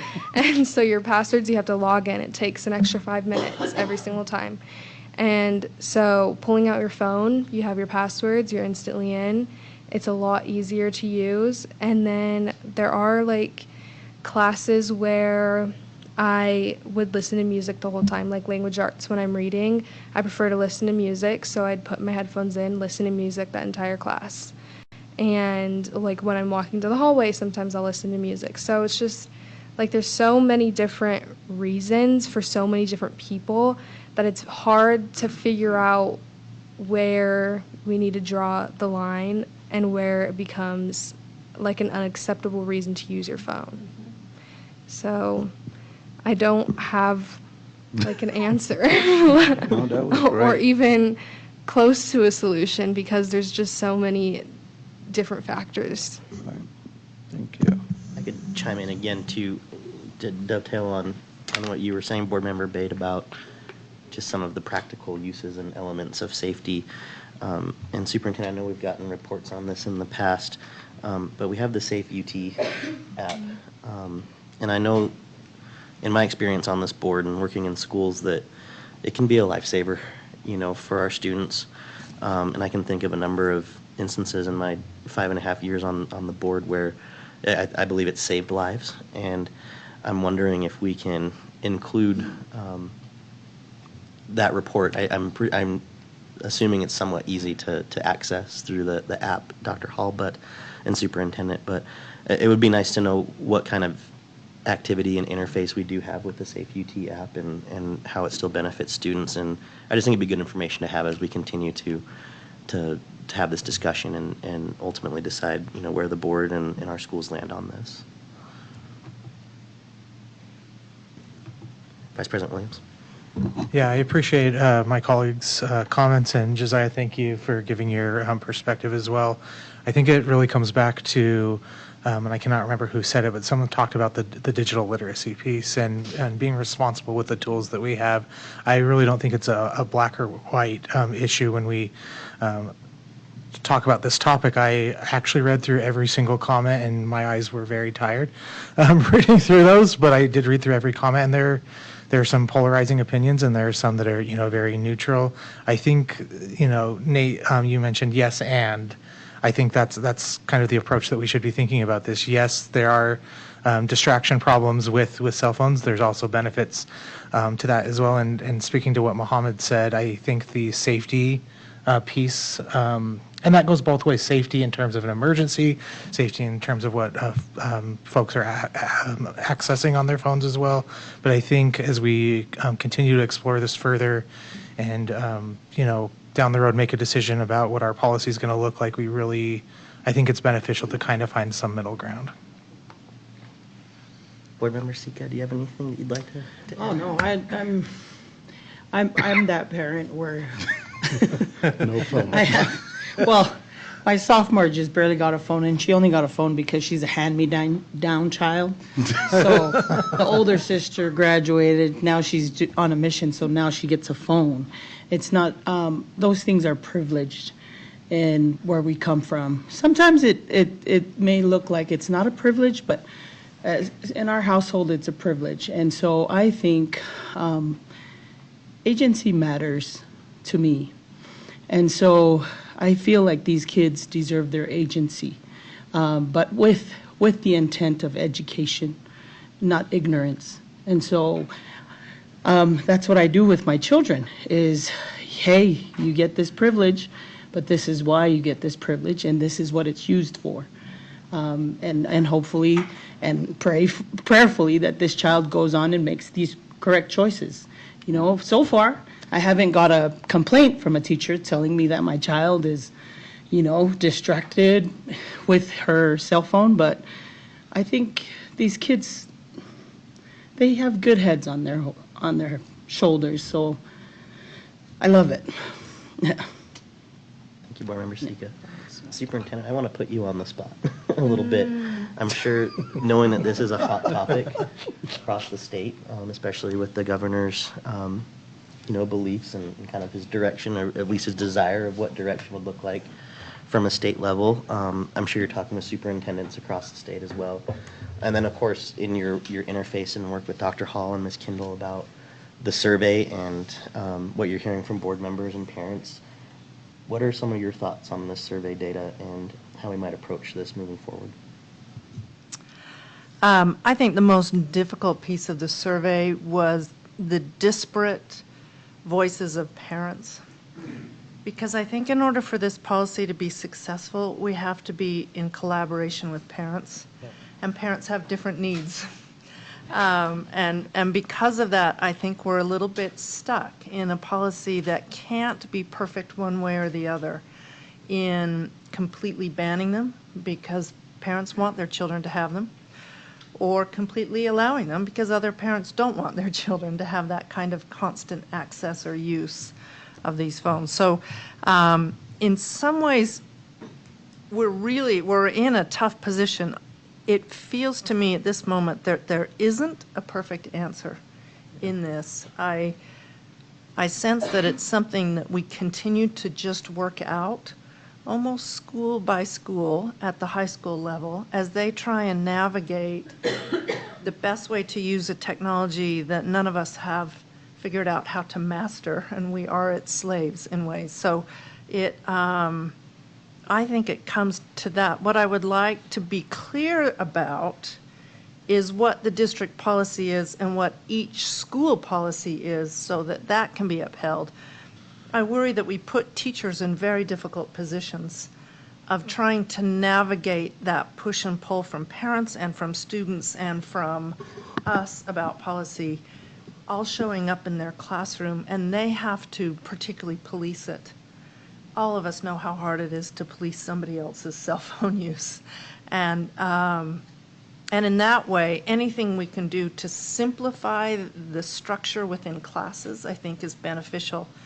But again, it's complicated by the parent interest in that feels a little disparate out of that survey. There wasn't a clear parent intent that could help us figure some of this out. And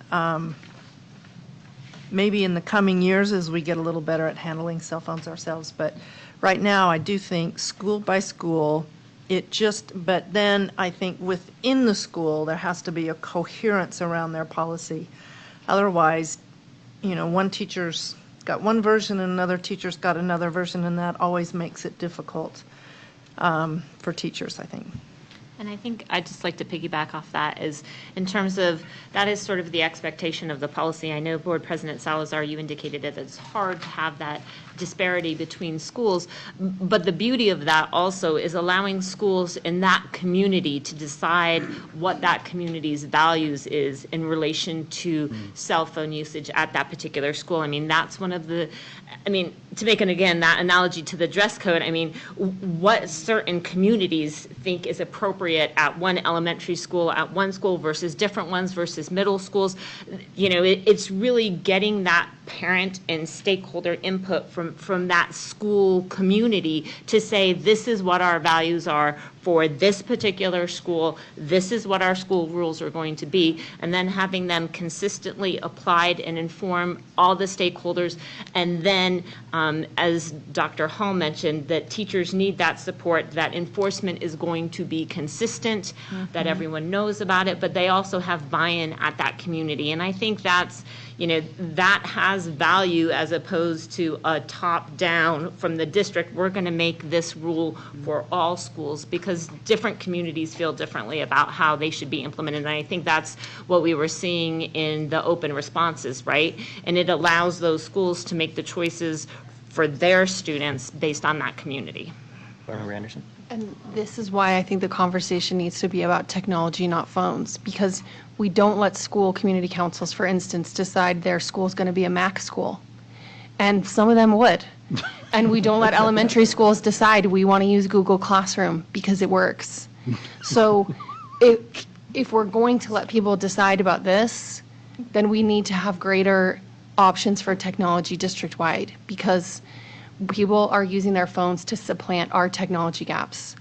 I can use my data on my phone and not connect to the wireless, and I'm outside of the screener that goes on laptops because I'm not able to get on my wireless on my phone. So I think everything being raised here is a point in favor of the discussion actually being more broad, which would make a bigger difference in student behavior overall if we were providing them with the best options and a real vision for how we want technology to be used.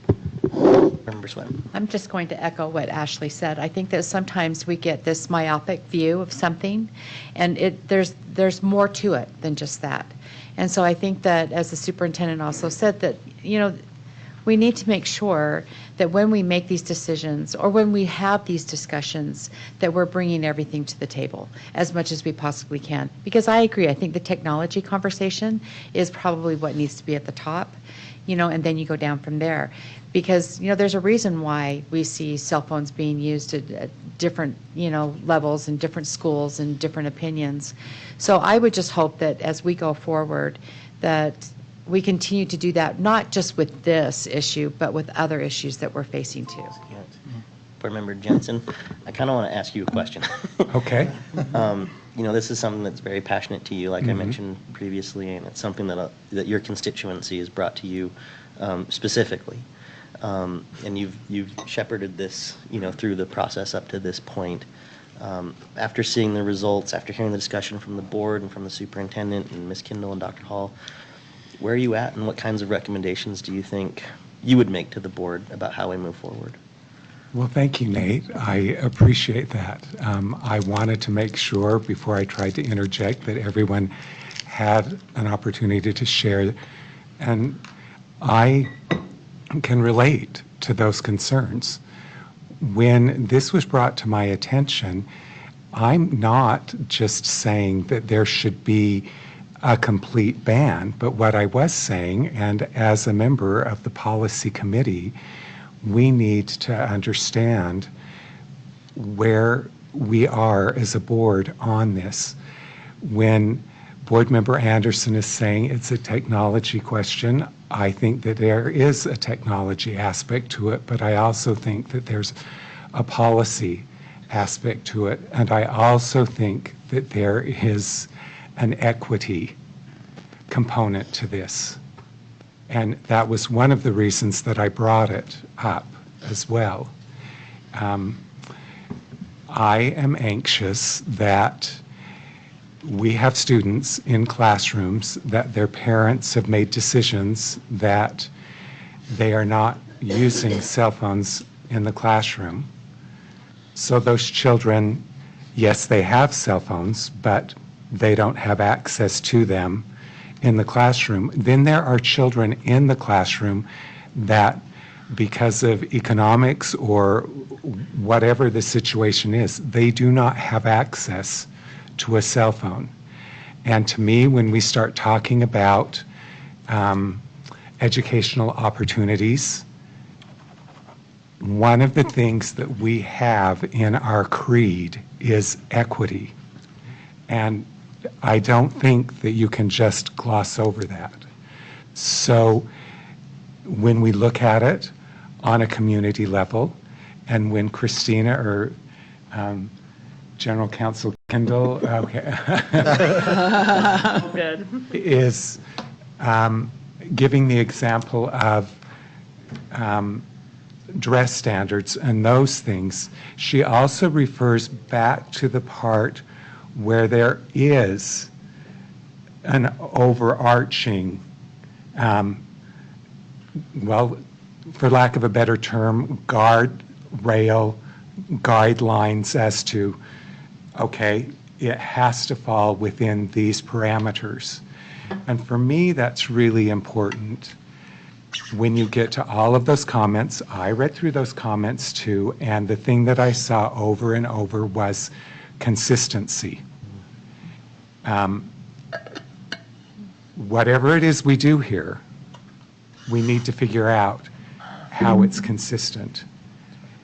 How it's consistent on the district level, how it's consistent on the high school level, how it's consistent middle school, elementary, but then within each of those levels, how it's consistent in that community.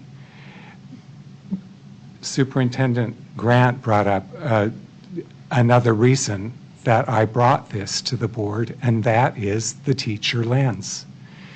It is really hard in the classroom to know how to deal with this, because just what Board Member Evans said. I mean, there are all of these extenuating circumstances.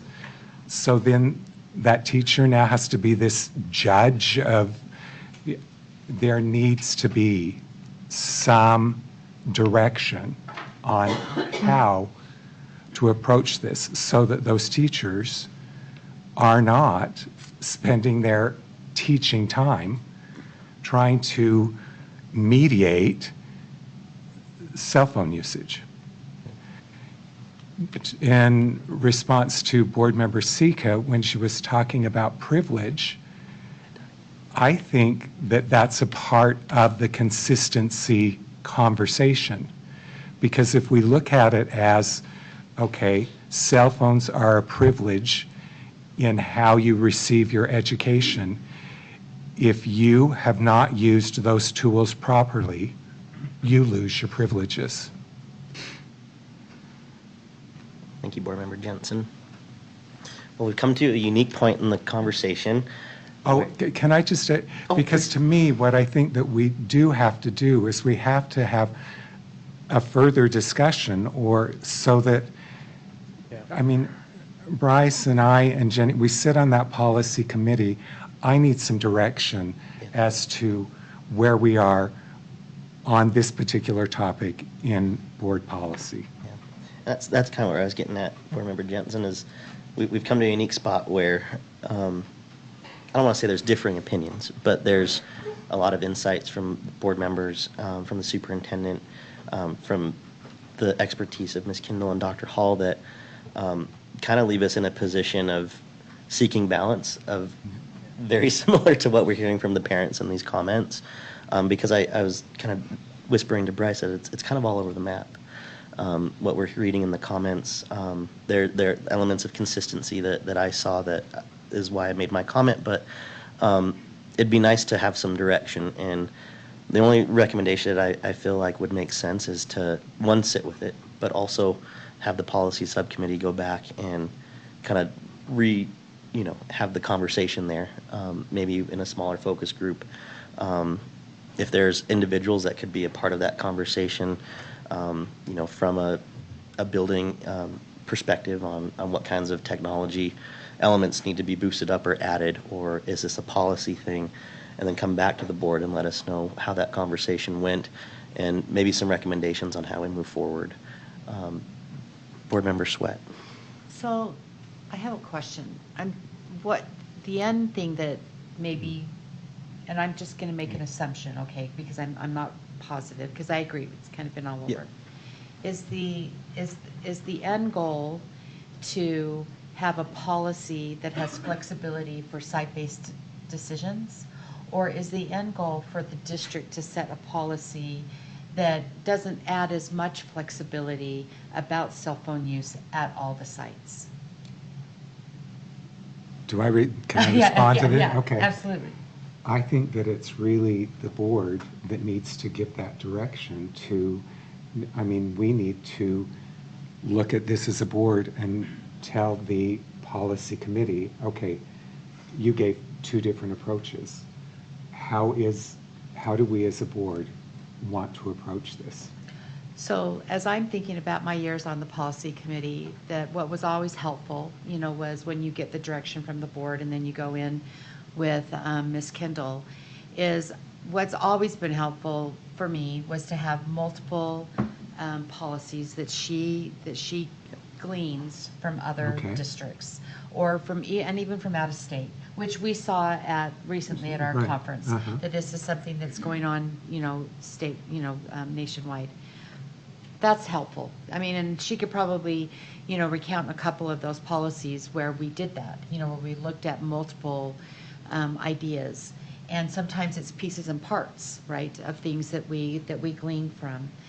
But I think that, if we're open as a board to say either or, that yes, we can see that there's some equity issues, but is that a parental decision that we really can't muck into? I feel like what I'm hearing is let's turn this over to the policy committee, knowing that we're kind of all over the place a little bit.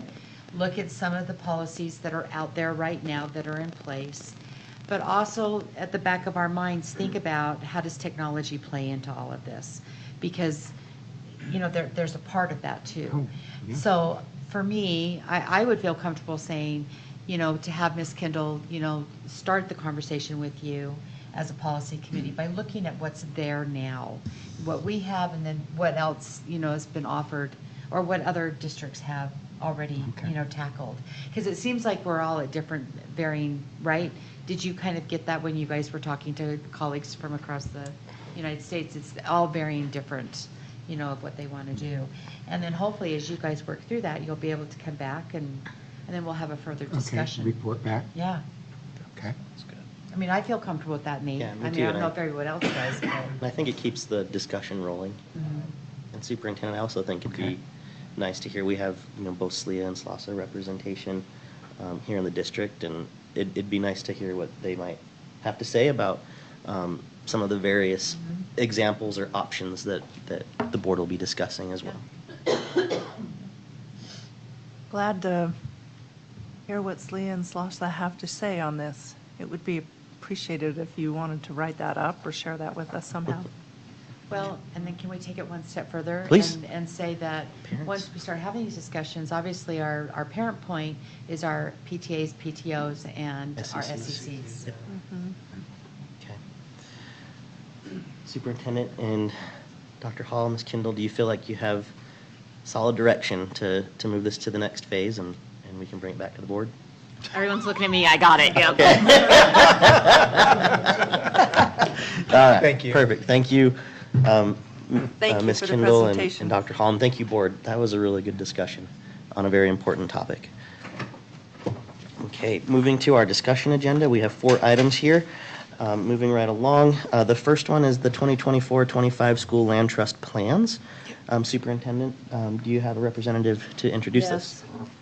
Dr. Taylor, whose team originally explained how the land trust plans would come out and how to review them, is going to just give a short presentation as a reminder.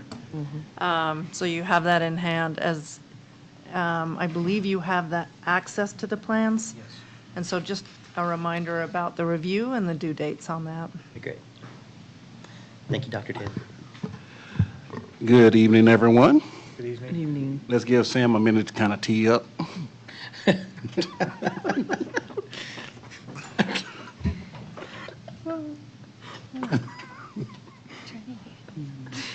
And as Dr. Grant mentioned, this is really just a review. We've already done the training on it. We've got the cover memo that's included in the packet that gives you online access to the plans. And this is just a timeline review. No action required tonight. We were really building up for the first board meeting in May. I think board members were happy with my email last night. They weren't due today.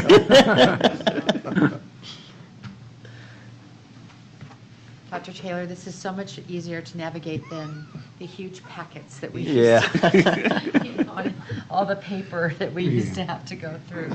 It's true. Okay, yeah, we're ready. Thanks, Sam. First of it is the whys. What are our whys? Really what we try to relate back to is our strategic plan. We look at the pillar that deals with pre-K to 12 transition and the goals that are embedded in it. This is strictly elevated from our strategic plan. The first goal is civic competency and communication. The second goal is academic success. The third goal of access to expanded learning opportunities. These are all embedded within our plans. And the purpose for today's session is just like I said, just for a review. This is the essential piece, which is the timeline. You got the plans tonight, which is April 16th. Feedback is due by April the 23rd. You can get feedback to us earlier if you would like, and then you will see that feedback reflected real time. So if you're going into your folder that's prescribed for you, if you tell us something on a Monday, when you go back in there Tuesday and Wednesday, you might see it reflected already within that plan. That's why when you look at the folders, you see the folders in 3 different colors. Green, for totally good. Yellow, you might have a couple problem areas here and there. And red is, look out. The board will hopefully vote on it on May the 7th. And all our approved plans will be uploaded to the state by May 15th. These are our review materials, just an outline of those materials that you will see embedded within that folder for the plan. Also, when you look at the OneDrive folder that's been shared with you, I kind of gave you a screenshot to show you where the blank review page was and the review assignments are. We try to make sure that we keep a consistent longitudinal aspect for the plans that you've been assigned to. So if you've gotten the plans last year, you'll be assigned this year and you'll be assigned next year so you can see the progress of that plan over time. Okay. That's an example of the board member review assignment list. And this is an example of the checklist that you have. It's just a simple guide. If you have any questions about it, don't hesitate to reach out to us. We'll make sure that we address those questions, and we'll incorporate their feedback as fast as possible, working with those respective buildings. Any questions? Seeing no questions, Dr. Taylor, thank you so much for that timeline. It's super helpful. I know to the board to have that timeline.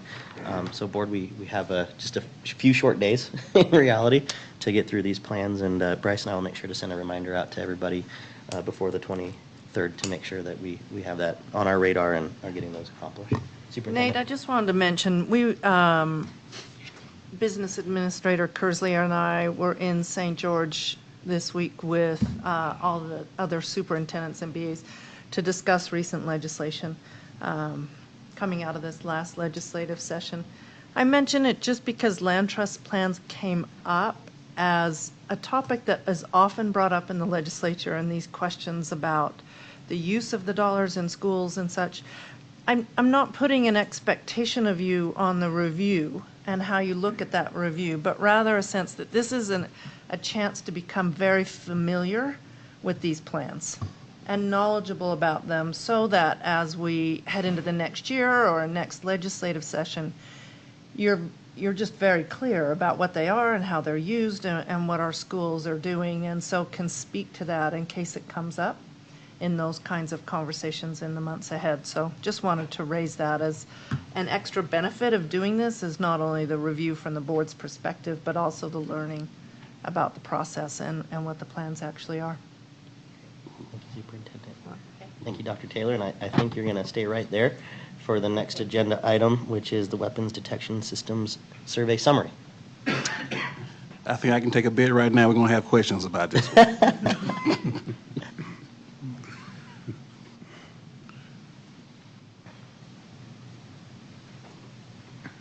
Once again, reaffirming our pillar from our strategic plan, looking at maintaining safe and efficient facilities. That's where this falls in terms of this information. What's our big picture?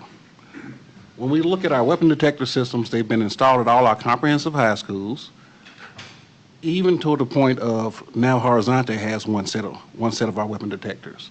These systems scan students and visitors as they enter the school, and they help identify compact weapons or guns. The goal of any preventive program is to create a safe, secure environment that promotes a sense of safety and peace of mind for everyone on campus. This is not the only tool. This is just happens to be one of our tools that we utilize for safety. What are our objectives? We want to make sure that we review the survey responses. We talked about the stakeholder surveys earlier. When you look at the cell phone survey, that was part of the stakeholder survey. This is another component of the same set of surveys. And we also want to make sure we review the related statistical data from the months of February and March of this year. Survey responses. As you can see, they at least know about the weapons detectors. You see an overwhelming response of people saying that they are familiar with the weapons detectors. 94% of parents indicated from those responses, 558 parents that responded that, hey, they know about them. When you look at our students, you had roughly 97.4%, well, teachers, sorry, 97.4% that responded also. These are questions that lend themselves toward the perceptions of the tools that we have in place. Do you believe weapon detectors increase your safety during the school year? You see the responses for that? Our parents, we have a greater response that they have a perception that it does increase safety. Student responses are close to being even. 36.2% was no, 32.7% yes. When you look at teachers, they lean toward no. 31.2% indicated yes, 41.6% indicated no. Dr. Taylor, may I just, this is just an observation for me, that when I look at this graph and I say who's actually in the building, it's the students and the teachers who are actually in the building. Yep. And so the perception of the parents is straight on what you said, it's a perception. But as I look at who's actually in the building, it's a little disconcerting what that looks like, a little. Yeah. There, as we look at some other responses, we'll see how they match up or how they may not match. How they may not, yeah. I feel like the school is safer. You okay, Mike? Well, and it's interesting because as you look at this, you'll see that roughly 53% of the parents feel like the environment is safer. Now, there is a component that's your neutral category. I neither agree nor disagree. I'm going to try to report on the ones that either fall to one of the outliers. Either they agree or they don't. As you look at your student response, you're roughly at 47% of the students feel like the school is safer. When you look at the teacher response, you're really at like 48, 49% feel like the school is safer. That doesn't quite match up, but it's close in the ballpark for it. I feel like the school is welcoming when I enter. This was a key question for us because we wanted to see what were the perceptions of the individuals entering the building once we added those weapons detectors. Did it give it a more sterile environment, or was it still a warm and welcoming environment? And as you can see, it's pretty much in line with the previous responses. We're running right there at 48, 49% in some cases, right at 50% in other cases. Next question is, I think that people have stopped bringing weapons to school because of the detectors. Is it a deterrence? So when you look at that, parents have a perception of about 35 to 42% in terms of their realm. Most of them are like, neither agree nor disagree. They're falling within a neutral category. Is it a messaging piece? Is it a perception piece? We've got to work on that. This was interesting. We talked about tardies, even though there's no mechanism that we're measuring tardies as that results from the weapon detectors. Everybody agrees that it takes longer now to get into school because of the weapons detectors. Yeah, exactly. From working in an extensive process in terms of being at East ongoing and observing the process, you will see some extension of time, but it's congestion. If we got a bus that's running 10 minutes late and all of a sudden they pull up, you got a bus that's already programmed to be there at that time, plus the 10-minute late bus. Now you got a long line. I've also observed at East that mornings where we have bad weather, we've got to work on alternative ways to get them in. Because when you look at that line that's outside that building, we're maintaining safety, but we don't want kids standing in the snow or standing in the rain. We just got to work on those processes. How confident are you that the weapons detector system has prevented incidents of violence at your school? This was a very interesting response because we saw positive responses here. They may not feel safer, but then they feel like it's deterring violent incidents at school. So you look at the student responses, it's roughly 53%. You look at parent responses, almost 60%. Even when you look at teachers' responses, that's one of their higher categories, they're almost at 50% there. Any questions about that portion, or do we want to finish the whole one then? Okay. In terms of our data, these common terminology, we know what tags are, screening is, what a search is, what we mean by an identified alert and an unidentified alert. We collected data on the number of alerts, the number of administrative searches, the prohibited items uncovered by those searches, any disciplinary action taken by the school administrators due to those uncovered items, and demographic information on students. For February through March, the beginning of February through the end of March, we've had 135,000 searches, screenings, sorry. The total number of alerts, alarms that went off, roughly 126,000. The alert percentage, 21.01%. Identified alerts, 63,534. Unidentified alerts, 62. That's when they loop back through, trying to make sure they have something on. They send them back through, kicks alert. Administrative research required, 23. The number of males total, 17. 6 Caucasian males, 2 African American males, 1 Pacific Islander male, 1 Asian male, and 7 Hispanic males. And those were the ones that were searched by administrators. For our female numbers, just 6, 1 Caucasian female, 2 Pacific Islander females, 3 Hispanic females. Total searches, male and females, 23. Now, what were the numbers and the reasons for the alerts that went off? As you see, almost 40,000 computer alerts.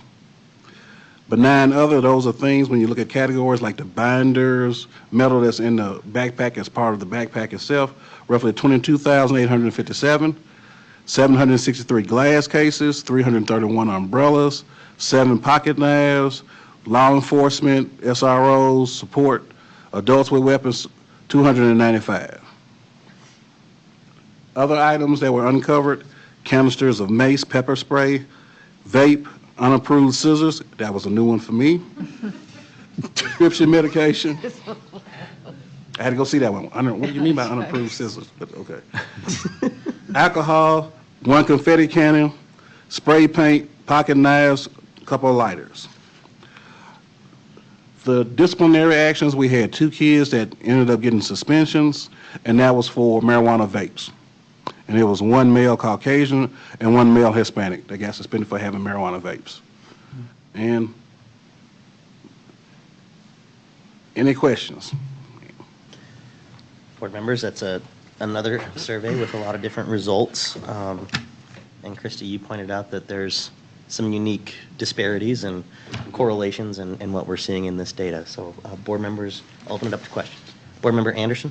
I'll just ask one fast question, which is you mentioned that there's not been able to be tardy data collected. Is there a reason why we haven't been able to collect that? Normally what takes place, they're excused, so they get like a little pass or the announcement is made to get them in class. And it's not really the weapons detectives themselves that operate in isolation that cause the tardy. It's something that's taking place in conjunction. So let's say school starts at 8:45. You got somebody that's getting out of the car in the front of the building at 8:42, 8:43. So yeah, technically, could they run and make it possibly if the weapons detectives wasn't there?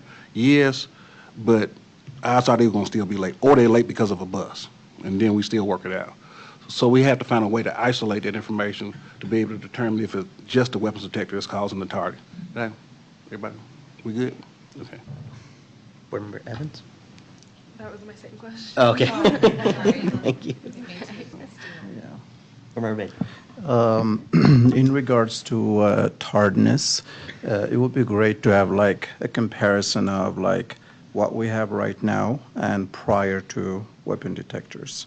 Okay. That will help us actually, determine if it's really causing that delay. Also, there was a number in there of 200 some for adults, and so Guns. yeah, Yeah. guns Bullets. laws for Yeah. 295. So my understanding is that when an adult comes into East High School, for example, with a gun, they do not have to go through the detector. They just go directly to the admin and show their gun. That's what was reported. So is that, because that's what I've heard from so many, from East. I have Because not. Yeah, 'cause I hadn't we'd like to observed that. know. I'm not saying it doesn't take place. Yeah. What I observe is they come through, they hit an alert, and we know that they're SRO or that they're Yeah. police or they're adult. And Yeah, we work because they said even like for adults, they are not required to go through the metal detector. And if they come in with the weapon, they let them know, yes, they have a weapon. Then the security will guide them to go to the admin office, Now, we do guide them to check in, but I'll double check on that. Yeah, and so, because if the purpose of these is to like prevent,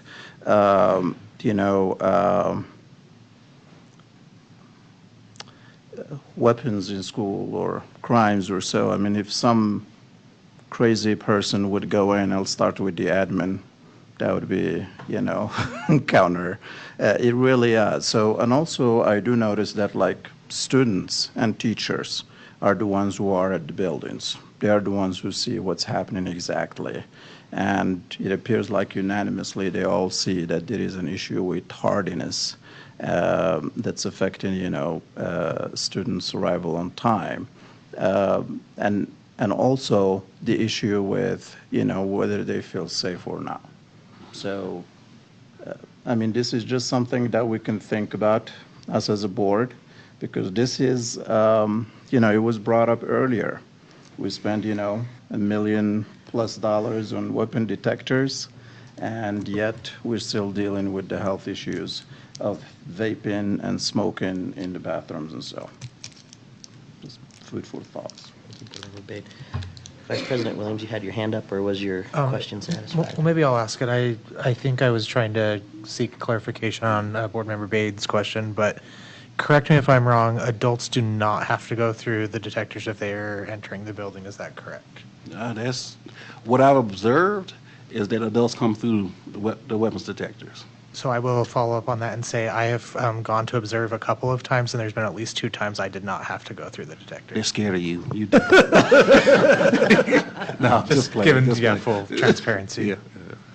Dr. Taylor, to kind of dovetail on the element of adults entering schools, whether they're SROs or not, who are carrying a firearm, with recent state laws over the past couple of years that allow for adults to carry weapons in public places, which I believe includes schools. Is that some of the reason why that number is so high? Yes.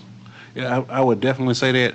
And even sometimes we work with law enforcement, and we have law enforcement there in greater numbers. So you'll see hills and valleys when it come down to those alerts. But yeah, we can't stop them.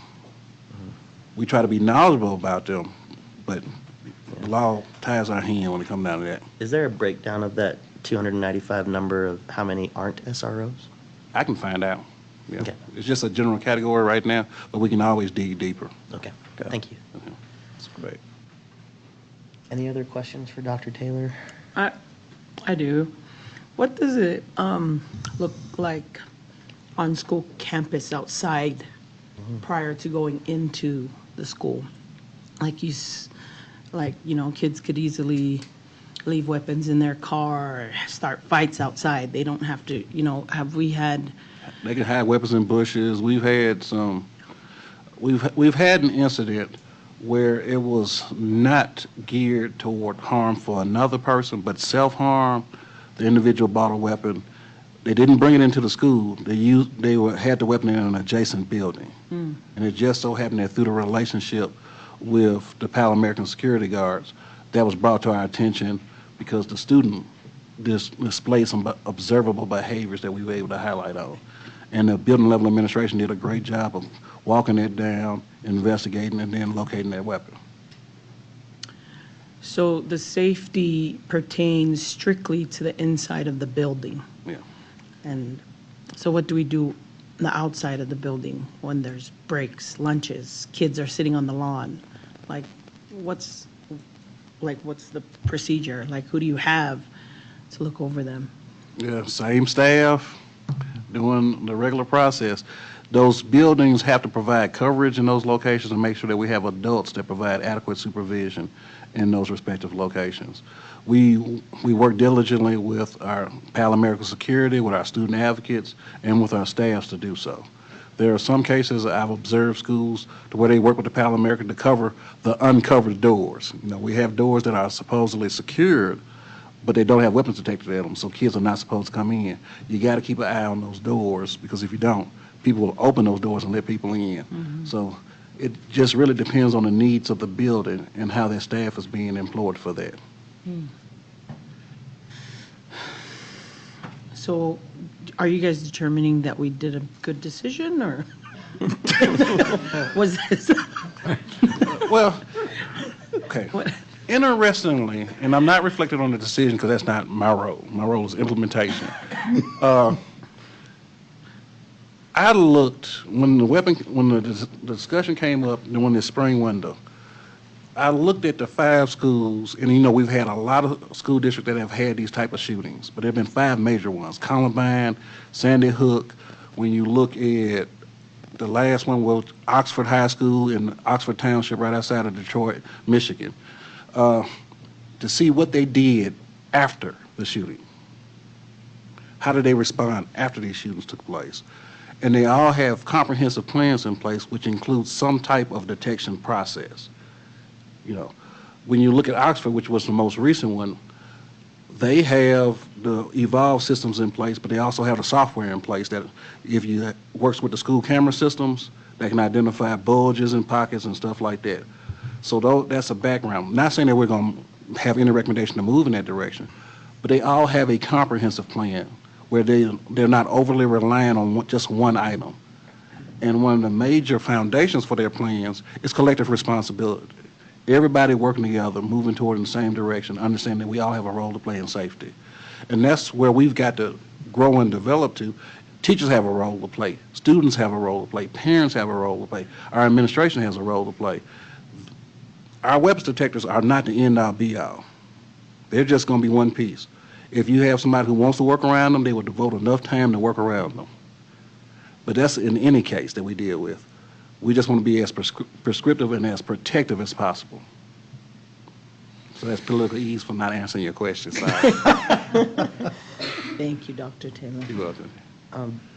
Superintendent and Dr. Taylor as well. You know, we talk about this being a singular tool among many other tools in you know, around a tool belt, so to speak. You know, I think about SEL. I think about you know, our social workers. I think about the interventions that teachers play in the lives of our students. Is there a way, or have there been discussions about how we bring those other tools and those other elements to this discussion? You know, I think most recently we've, and even over my time on the board, I hear a lot about SEL implementation, whether it's being done to fidelity or not. In some cases, yes, some cases, no. Students say, yes, it is. Some students say it's not, or it's not valuable. How do we boost these opportunities and these other elements of school safety and addressing things like mental health among our students alongside something like a technology like these weapons detectors? We're currently working through revisions and getting input. We had what's called a district emergency response plan, and schools had their emergency response plans. We're working to really collaborate with schools and expand that right now to develop a comprehensive safety plan at each one of their sites, and then incorporate it into a district safety plan. So right now we're receiving comments and feedback from the building administration in regards to that, and as those things are developed, and it deals with harassment, bullying, MTSS, our PBIS implementation, our use of safety tools, as well as school-wide behaviors that we're modeling and working with those kids on. So as that process comes to fruition, we'll hopefully have really a plan to refer to from each individual site that's comprehensive in nature rather than isolated in nature. Thank you. I think it'd be really good to have that type of information alongside the information and the data that we're receiving from the surveys and how this technology is being used and what kind of impact it's having. We've always talked about using them in coordination with and not as a singular element in our school safety plan. So thank you for that. Are there any other questions or observations from the board? Board Member President Salazar, could you ask Board Member Sika to pass the chocolate? It's getting to be that time of night. Board Member Sika, will you please pass the chocolate? Thank you, Dr. Taylor. Really appreciate your time. I actually, if I could, I wanted to follow up on Dr. Taylor's remark, just to put this in, again, some more context. Couple things. One is that what will be on the table for you as a board is the decision about the Pal America contract. That's why we're having these discussions, to review this, and why we wanted to gather the survey data to bring you information. So before the end of the school year, our plan is to place before the board the question of, do we use another year to support the Pal America team that is staffing the Evolve weapons detectors? So that's the question we have ahead. So your ideas of what else would be informative for you would be helpful for us to know. We have this on the agenda for the next meeting. I believe that's May 5th. 7th, thank you, to talk again. I also want to mention that the state, of course, has passed the guardianship bill. That will add, its approach is the hardening approach, not the softening SEL relationship belonging approach, where We need to have panic buttons in schools, so we need to look at that allocation in the next months. I can't remember the due date. Some of these have different implementation dates for aspects of this. We have to have guardians in place in January of 2025 in all of our schools. We have to, there's a new state director who has a lot of authority, the authority of akin to a fire marshal, where he will be able to direct us in how we spend money on our buildings. There's been comments that he may require that we put bulletproof glass, or at least the shield that goes on the glass. That will cost a great deal as well. I'm sure there will be a number of conversations because this affects every public school in the state. But as we're thinking about our process and what we're adding to this to make safe schools, there are also these other pieces to keep in mind that are happening at all of our schools. So I don't know that that helps in determining an answer. It's just this question you raised of it being a tool, as Dr. Taylor was saying, one tool in this array of tools. The array of tools will now be more because of the expectations of the state that we need to begin implementing. They also will require that we implement an early warning indicator system, which is a student data system that we are to use to try and identify students who may be at risk. And so we would need to have follow-up conversations with them. So there are a lot of pieces in this puzzle. I'm afraid it doesn't make the decision ahead any simpler. So your ideas to us about what could be helpful to you, what information we can gather or opinions we can bring together, or even some recommendations, please let us know so that we can support your decision-making on this one. Thank you, Dr. Grant. Board Member Jensen and Board Member Anderson. I can't remember who was first. I think Board Member Anderson. Thank you. It's fast. It's simply that when you put a fine point on it that we're talking about Pal America, we're actually talking about the tools with most of the information we've requested. It would actually be more helpful to know, are there enough staff? Do they show up? Do you know what I mean? None of these questions are actually about the staff, but a good deal of the student comments and teacher comments are about the staff and issues and concerns in that regard. So I think knowing that it's the Pal American contract that is actually being suggested we vote on, it should be different information that we get, because how long does the lease last for the detectors regardless? Yeah, detectors are a 48-month lease. So we can continue to discuss the validity of them, and I think there's a lot of alternatives that we haven't considered, like, it's not a secret how I feel about any of this, obviously, but one of the biggest things we could control is safety at sports. That is where like a huge majority of American gun violence occurs in schools, is at sports. We don't use them during that time. Yeah. So, and off campus, as people have mentioned, continues to be the highest place that gun violence happens. We know this. This is not responsive to that. But we can have those conversations about how to use the tools during the duration of their lease independent of Pal American. So I think we actually don't have any data on how the staff are received other than the anecdotal comments, and that would be helpful. Board Member Jensen.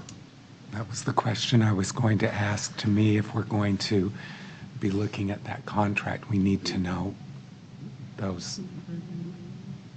We need to know those answers. Yeah. We'll gather that information. That's helpful. We'll try and pull together that from the different schools. I think it would be more anecdotal information at this point, but I think that's valuable from what I'm hearing of the experiences of schools. And I think to add on that too, Superintendent, is what kinds of supports can the state provide?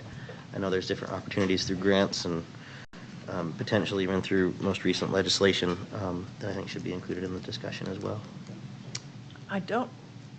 There is some, isn't there, Alan? Yeah, That's there's right. some one-time money, but the application process hasn't been developed yet. Okay. Thank you. Right. Thank you, Board. Please continue to give feedback to the Superintendent and B.A. Kearsley about what information would be helpful. We heard a lot about from you all what that looks like tonight, and if there's more that comes up, please let them know. Item number 3 on the discussion agenda is the Washington 4 through 6 magnet program update. This does have a request from the administration on some potential board actions, but we can get there towards the end of the discussion. Superintendent, will you please introduce this? Sure, we've got, once again, our Dr. Tiffany Hall, joined by Dr. Alex Parson, who leads our ELP program in the district. So thank you very much for preparing this. Thank you. In case you don't know who I am. Tiffany, will you bring that mic just a touch closer? Thank you. And this is Dr. Alex Parsons, who is our ELP supervisor. Today, we are here to share some updates about the pilot magnet program at Washington Elementary. And we'd like to present some alternatives or actions that the board could take at this time with regards to the program. So, objective slide. Didn't I just do that one? Oh, yes, sorry. I did. I'm so Excuse me. sorry. I'm so sorry. It's been too many slides right now. Okay, let me do it again. I'm back in it. I'll do it again. I'll do it again. I'll do it. Just had a little more. Small one. Yes, but no, I'm back now. We got to keep it Toast. You might want to. Are my smile corners up at the same? Yes. Okay. So we're going to present some updates and some information and some requested board action. Yes. Thank you for having me again. Some background that is just refamiliarizing ourselves with the topic at hand. We are currently in our third year of district-wide testing of third grade. As a result of that implementation of district-wide testing, we have an increase of rising fourth graders who qualify or meet the magnet criteria for qualification and inclusion. And then, as we know, whenever I was here, the first month I was actually employed here at this district. In anticipation of fall 2022, we opened Washington as a pilot magnet location to accommodate those rising fourth graders that were identified in third grade. And we know that this year has been a year where we have seen some significant movement with our families. We've seen some changes, and we want to be very aware of that as we move forward in this conversation. One of the features that we are moving forward with magnet identification and assignment are magnet service area maps. We have two separate maps. One on the left is for those who join us in first grade, and one which does include the Washington location for those who join us in fourth grade. One of the things I do want to highlight about the Washington program, even though it is a two-year program, pilot program up to this point, the teachers have been very adaptive, they've been very inclusive, they've done an excellent job of bringing modern, gifted, and talented strategies, including a focus on STEM, on community engagement, and on the social emotional learning needs of our gifted students. And this is a sampling of the pictures and opportunities that I've received from the Washington program. These are the enrollment, the identification and enrollment numbers. As you can see in the top row, we have the number of rising fourth graders who meet the criteria, and then the number of rising fourth graders who are opting into Magnet as a service. As previously stated in the other presentations I've provided, the trend of an increased number of rising fourth graders is continuing now that we're in year 3. I think that we can probably assume that as we continue, that trend will also continue. Also, as previously stated, not all families choose to opt into Magnet, and as I said in last year's presentation, that could be for a variety of reasons. This is our Washington enrollment data, Washington-specific enrollment data. One of the points I'd like to point out is in the school year 24-25, acceptance and enrollment is still ongoing. Numbers change daily, and so this is as of when we submitted the presentation to you last week. We will probably have more solid numbers when students register and show up in August.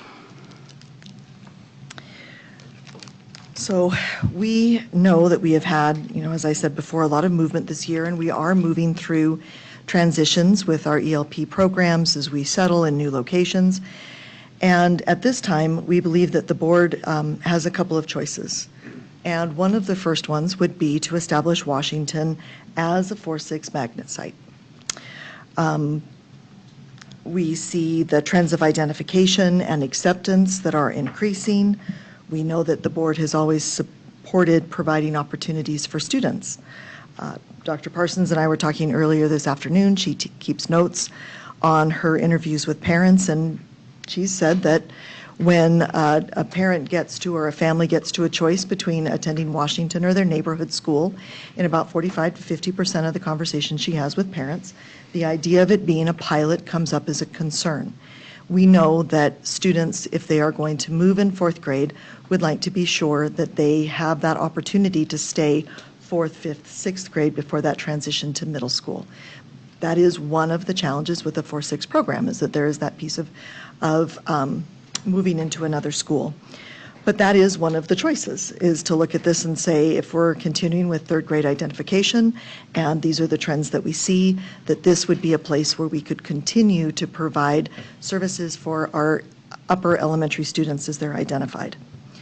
Some of the other options would be, this is our upcoming third year of the program, and so we could continue it as a pilot for another year, giving it 3 years. And for a pilot program, that's an acceptable number of years to begin to see what enrollment trends look like.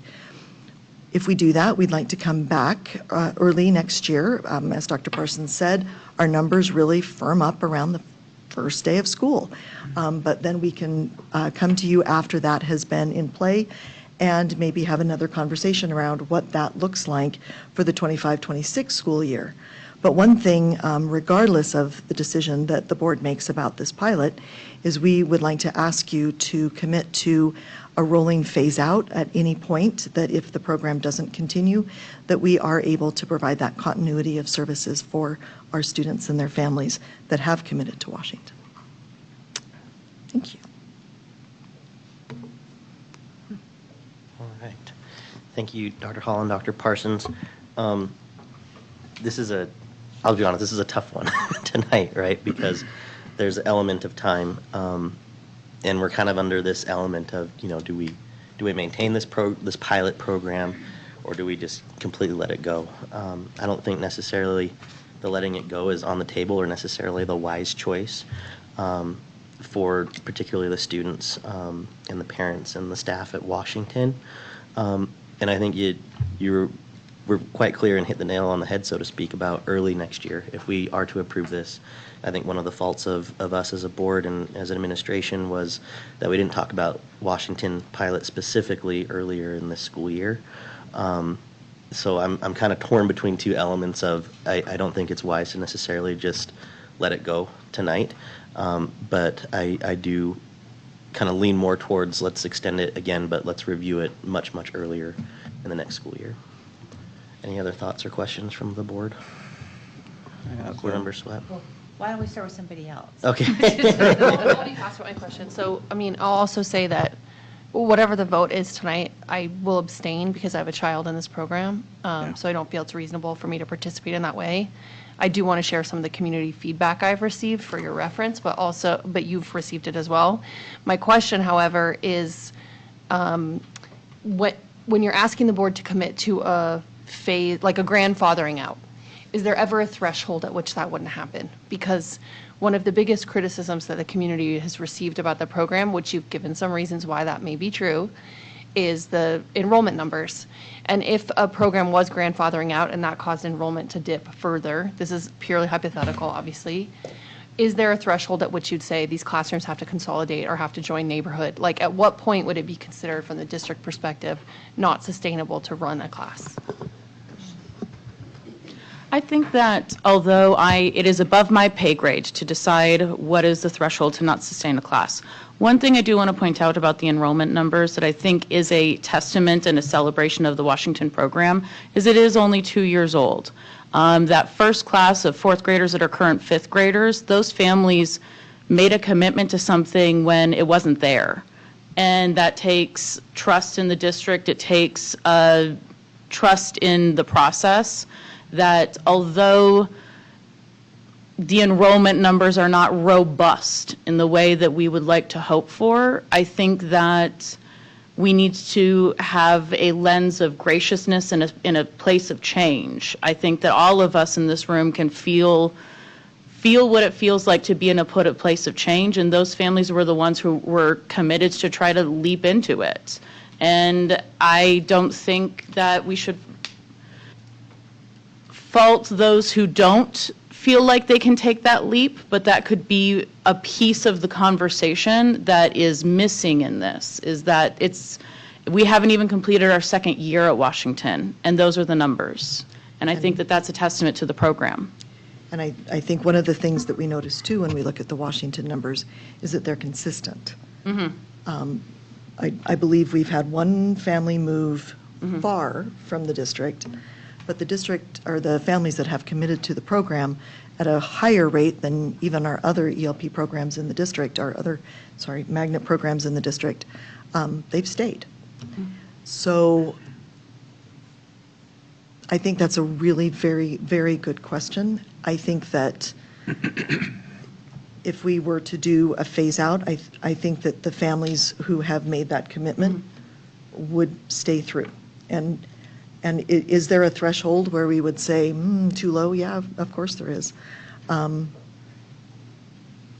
think, the reason, and you don't have to answer now, I think that's the type of information that might help in December for Yes. others. I feel, again, that it's irresponsible for me to vote one way or the other, but I do think that having some clear parameters would help people know what they're agreeing to or not agreeing to, in terms of also just like the research for kids, is a class of 10 good for kids? I don't think that necessarily research shows that, right? That we would know what a target class number is. And that's the feedback we're getting. We're getting feedback from families who, as you're saying, have said, we've really invested in this. We want to stay in it. Please, be conscientious about that choice. And then other families who say, my kid's friend went from a neighborhood school with a class of 32 to a class of 14. How can we balance those two things as a district? So we just have super dichotomous feedback, and I don't envy my colleagues for having to synthesize that feedback. But I think if the decision is to look at it again in December, those type of thresholds, I think, would be helpful numbers for everybody. Absolutely. To know, what are the parameters financially, socially, et cetera, that we are committing to. Thank you, Board Member Anderson. Board Member Bade? I think. Go to there and me, and then. Okay. Board Member Jensen, excuse me. Nate, thank you for your comments. To me, this is a really difficult situation because I don't think there is a good answer to this. I think both options, neither option is a good option. The thing that, in the best of all worlds, we should have been receiving this information in December of this year so that we could address these really low enrollment numbers. I understand how those parents have invested, and I want there to be confidence in the programs that we provide. But then on the other hand, we have a class with 11 students in it and a class with 16 students in it. And now at Indian Hills, we have a class with 36, I believe, 38. No, okay, if you can give me more accurate information, well, share that with me now. So first, I also, just a couple points that perhaps I should have. We did commit to more than a one-year pilot. Okay. We did lay that out at that point. The 11 is not yet a solid number. As we said, enrollment is still happening. Right. And it's happening in 4, 5, and 6. We have movement throughout our magnet programs. Our Indian Hills program, we know because we have students who moved from Hawthorne to Indian Hills who chose to stay with the program, which we wanted them to do because, again, this piece. And we are identifying some other students there. But I don't know where 36 came from. No, and it's not 36. And 32, 34, I- 31. Do we have the numbers for how many are currently enrolled at Indian Hills? How It many have seems- currently committed? Yeah, are committed? I mean, it seems like we have numbers for Washington. It seems like we should have numbers for Indian Hills as well. And what I am trying to get to, and I appreciate your comment, and we did commit to more than a one-year program, and we're in the second year. To me, at Indian Hills, when we have class sizes like that, that's very difficult for those children there to be in a gifted program where they're in a classroom with 38, when at Washington, and maybe my numbers are wrong, or maybe they're not completely accurate, I don't know if I'd want to say wrong, but if you were putting those together, you could have 2 classrooms. Like if you put them all at Indian Hills, and I don't know if Indian Hills has that capacity. Those sorts of things should have been addressed when we were looking at all of this transition and moving of programs and all of those things. But what I am telling you is, for me as a board member, I'm in a very difficult position because by voting to continue this program for another year, I'm also saying there's going to be real disparity in class size with these gifted programs. But if I vote, well, no, we can't continue this program, we haven't given those, just like you said, we haven't given continuity to those parents to help them in this phase out. This is a really difficult position that I'm in. Thank you, Board Member Jensen. Board Member Sweat. Thank you so much. I think that, I think it is important that we have enrollment numbers, for all of our programs. I think that, when we get that really great information from Sam in the fall, that tells us how many kids are in what program, that we need to pay attention, to those pieces. I will tell you that for me, the conversation around when we were closing schools and right-sizing our classrooms, and looking at, the importance of moving towards that is something that we should also take into consideration when we're talking about our magnets. I think that, the expectation, that we have at our high schools with our AP courses, we talked about this recently, Superintendent, is that you really can't sustain a class of 11, in an AP chemistry, because it does affect seat time, in other classes. And so I think that, as Brian has said, and I don't know, if there was a conversation of whether or not we wanted to look at combining, Washington with Indian Hills, but I don't think this is the year, to do that right now, except because for me, we've already opened up the registration. Parents are already in the process of doing this. And I feel like if we take that away at this point, that's a little unfair, to the program, to the school, to the parents, that are registering. But my expectation is that we do look at it again, because, if we need to, because I do think actually that it would be better to have 2 classes of 22 and 24, and I appreciate Ashley, abstaining because her child's a part of that program, which would mean, she'd have to travel her child, up to Indian Hills if we did that. But most of our parents would say, if that program is there, then that's where I will take my child. And so I think that I appreciate actually you saying that there'll be some sort of relook at this, because since we're a little bit behind the 8 ball and we've got a little bit of a hard decision, I feel like at this point, because of all of the transitions and the changes that we're making in the district right now, that I would not be in favor of saying, here, let's just dissolve this program right now, because I think that we're too far down the road, with it. But one of my concerns this is more of a speech, isn't it, than it is a question. One of my concerns that I wasn't really clear about was the proximity of Bonneville and them being asked to go to Washington versus them going up to Indian Hills. So I don't know if that's something, Superintendent, that's for another time, or we can just have more information Talk about about that it as now. we go along, because I don't know how that decision was made.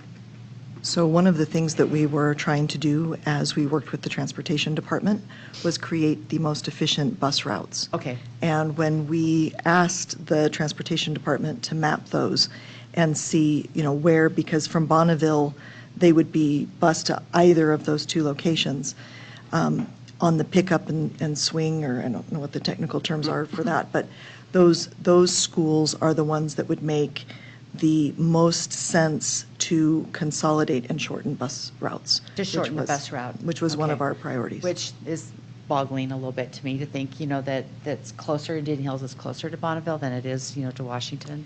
But I understand what you're saying, it's the combined schools, right? Combined It's schools. not, it's there Yeah, and there. it's not the one or the, it's- yeah, mhm. it's the combined schools.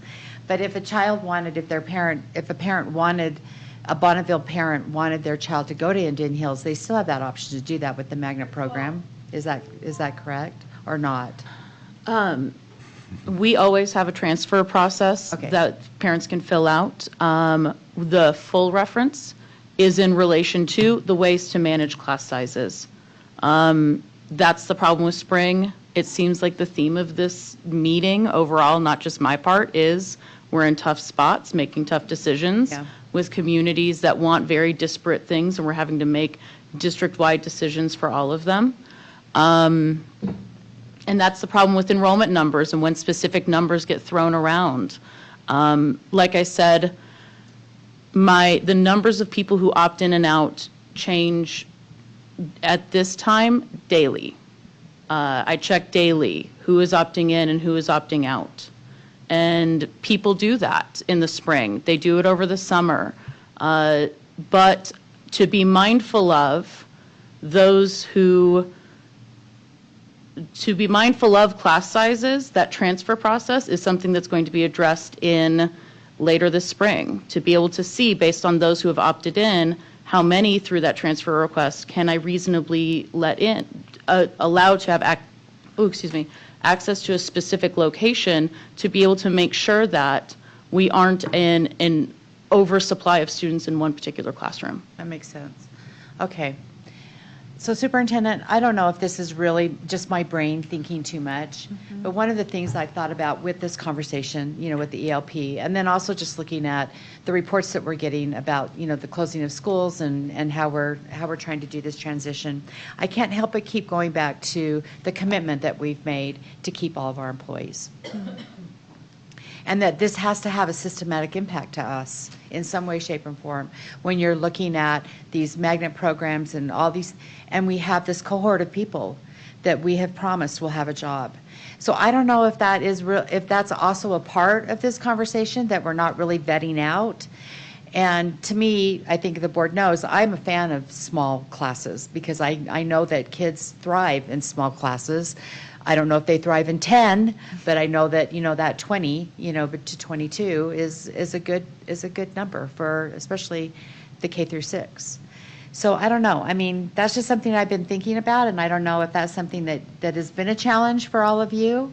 When you're thinking about the people that you have, we've closed 4 schools, and where do you put them?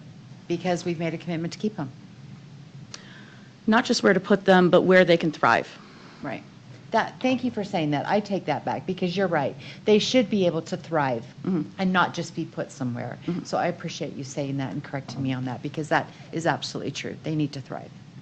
And thank you for raising those things, Christy. I also the board should be commended for its efforts to increase ELP access, which it has done by instituting a 4th grade test. So we're saying that we don't believe that all of the kids who should have access and may belong in that class can be identified in the early grades. I think that's remarkable to say that and say, we are going to offer more later on as kids grow up. So what that does do, though, is it puts pressure in different ways on the system about where where those fourth grade programs start, those fourth, fifth, sixth grade programs start. When we were going through school closure, this came up, but we did have the discussion about, we actually don't know how things are going to settle across schools with all of these variables and moving parts. And thought, let's keep steady for an additional year on some of these projects and see where things fall out over time. Get a better sense of that enrollment pattern and the transition patterns, and then make some decisions. We've also added that Edison program, which is another variable here in thinking about where programs should be across the site, or across the district, sorry, where they should be sited across the district. So it feels like, I think you're right, there's a number of questions at hand with this that in some ways will just take a year or two to sort, but we don't want to get into a position where we're putting off a decision that ought to be made. So I don't want to push us in that direction, but I think we came into the conversation with school closure assuming that we would keep some things going and then make decisions when we knew how some of those things sorted out. Maybe just one last, I think it's important because Superintendent, you weren't here, but Nate and myself and Mohammed and Jenny, we were all here when we had the discussion about expanding our ELP programs and how important it was to all of us. And so this is part of it, it's taken a while to get to this point, as we know. But I think that what's important is we need to have the components and the conversations to help us continue to have this conversation to make sure that we really are providing a thriving program and that our teachers are thriving and that we have the right size, magnets in our schools so that parents, will look at Salt Lake District and say, I want my child to be there because it has a good program.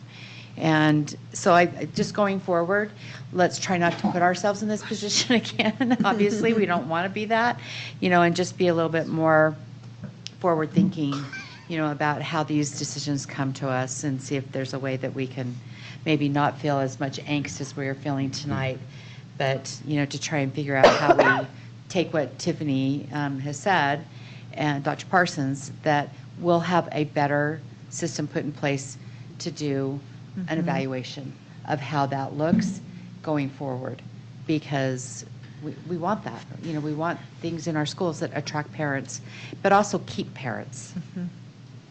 Thank you, Board Member Sweat and Superintendent. Board Member Bid.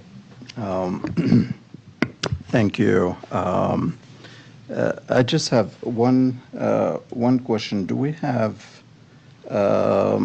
enrollment data by ethnicity in this program at Washington yet, or like in terms of how many are minorities, how many are not?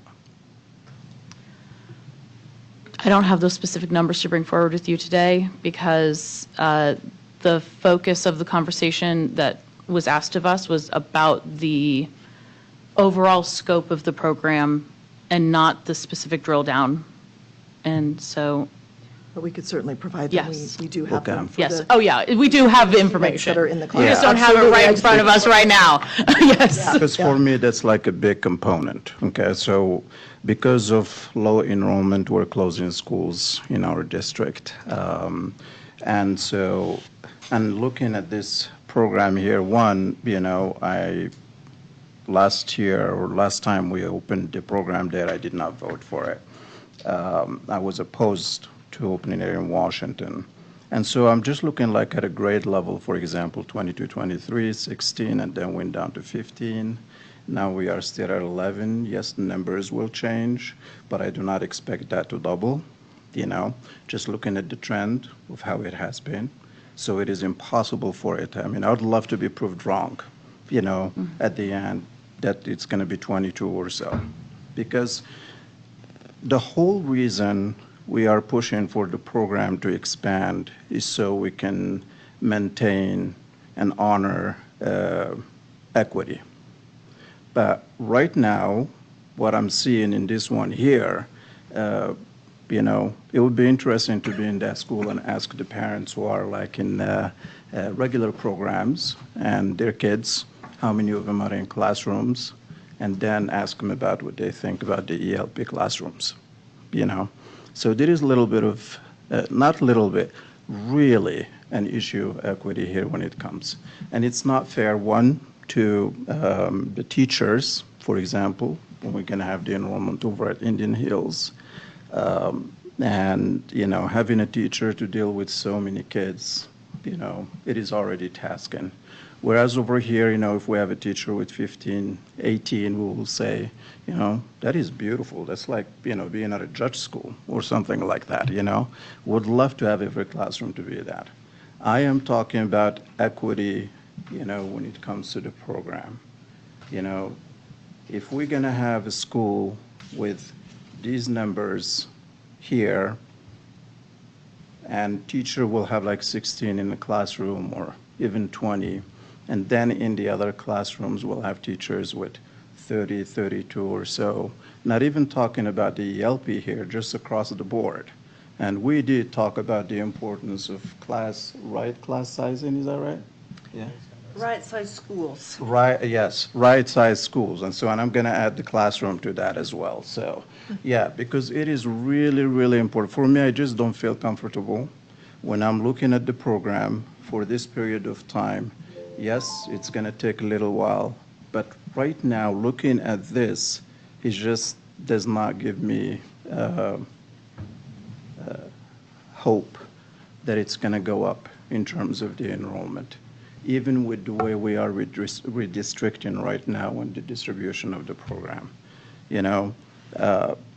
Where am I standing on this one here? Unfortunately, I'm going to have to abstain because,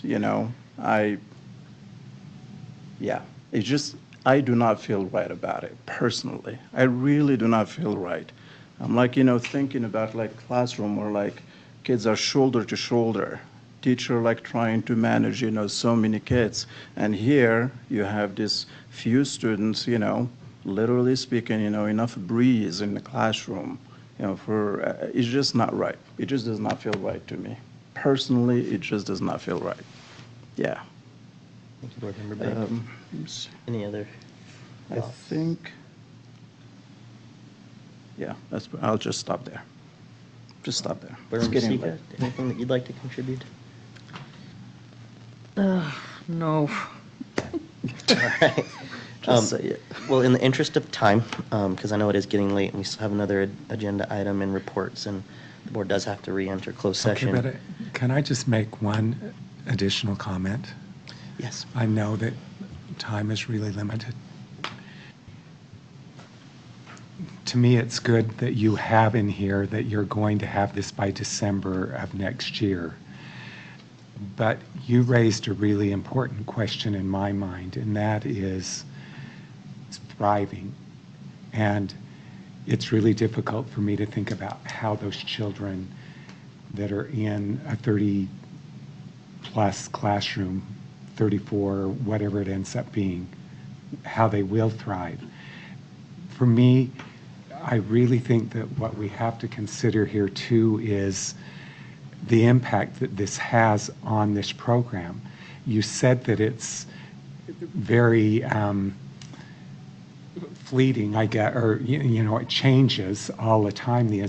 So my concern is, will you now have parents that will start saying, I'm just going to take my children out of the magnet program because there are 38 children, or whatever it ends up being, at Indian Hills, when we went to all of this effort to create this program, and now we have created this environment where we don't know what's going on with this program, so it's just going to be best for us to withdraw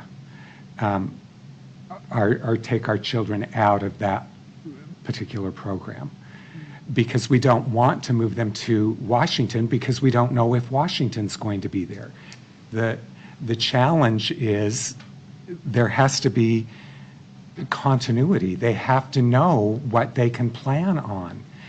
And then the other piece to this is the parents that are at Bonneville that are now, okay, Indian Hills is closer geographically, will they now say, you know what, we're just not going to have our children do the gifted program because we can't get into Indian Hills? That's why, for me, there's not a good answer here. Thank you, Board Member Jensen. Again, in the interest of time, I would seek a motion to move this to the action agenda, where we can continue the conversation further as well.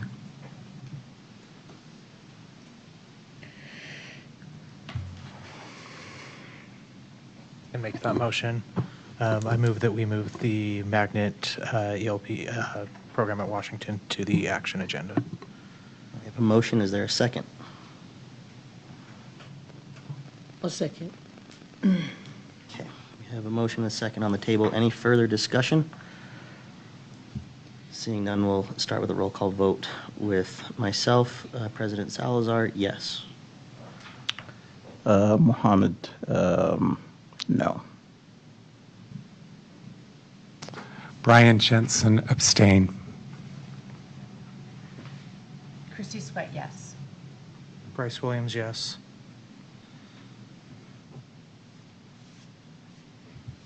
It's me.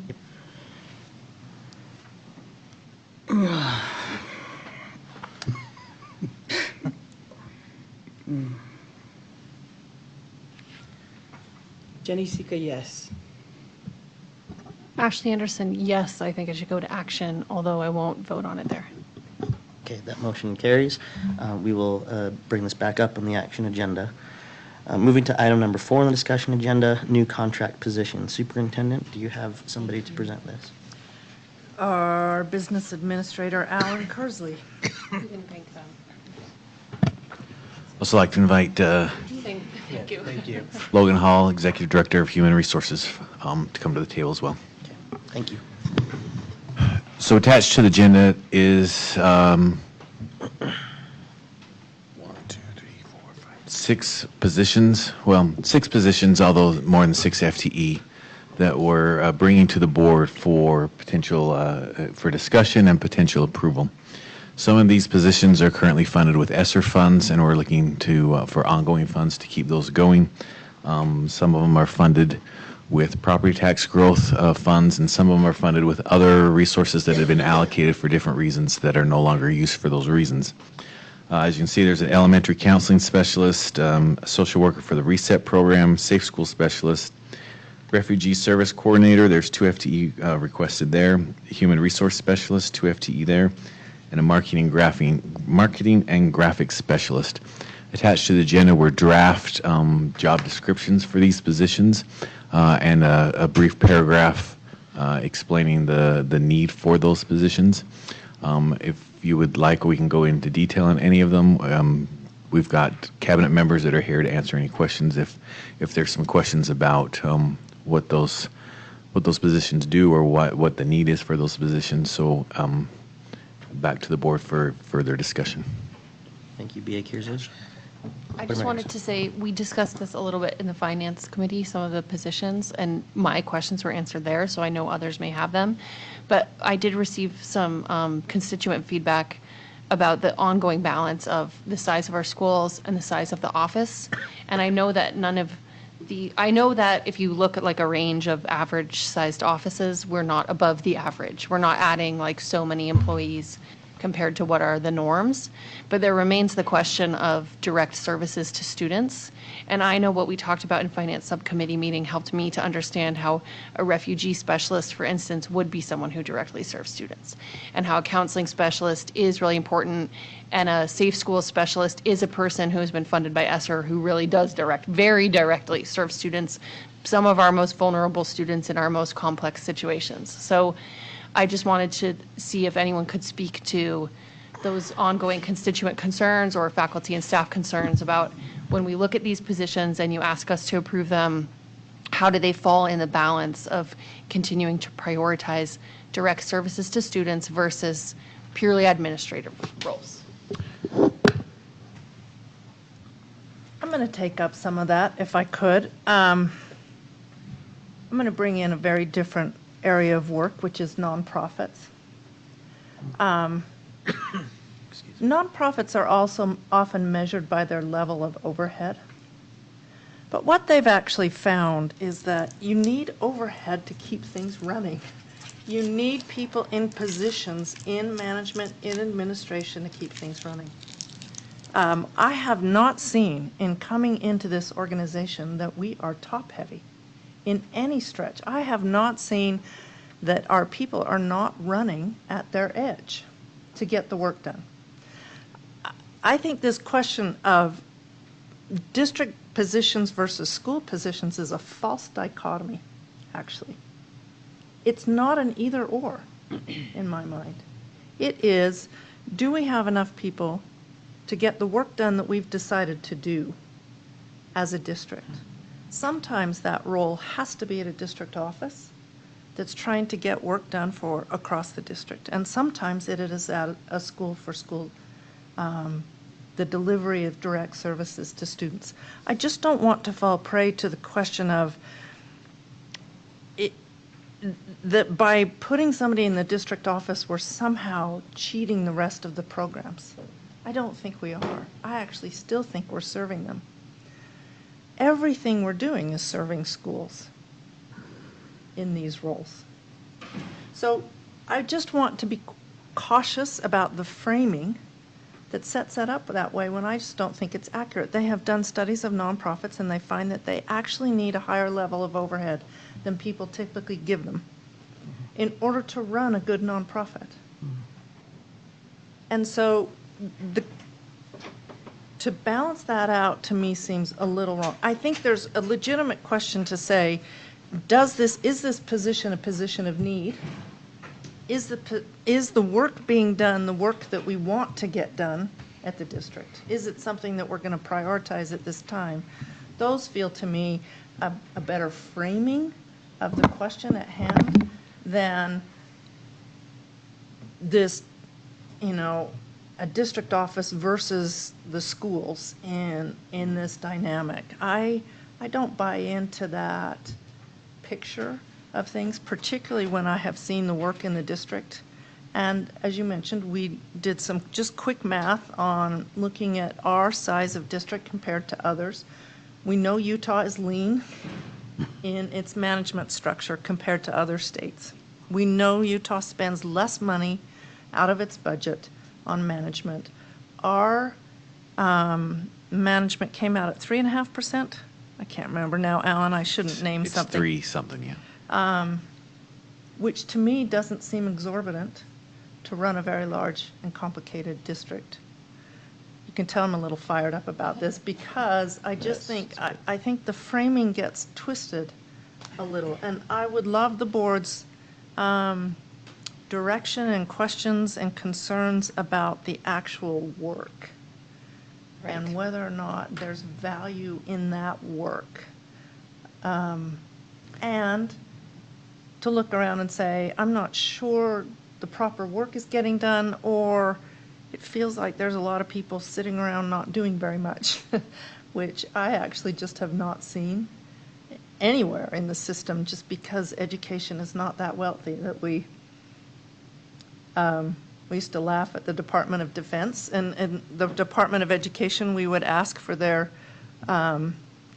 decimal dust if it would come our way, because it would help so much, that in the Department of Defense there are generals carrying briefcases for other generals because they have so much funding. We don't have that kind of structure, and so I just want to put a different way of seeing this in these conversations at large on the table, and just to consider. I think that's why the question is not, do they work for the district? The question is, does the district staff directly interface with students, is I think the priority that people are asking for.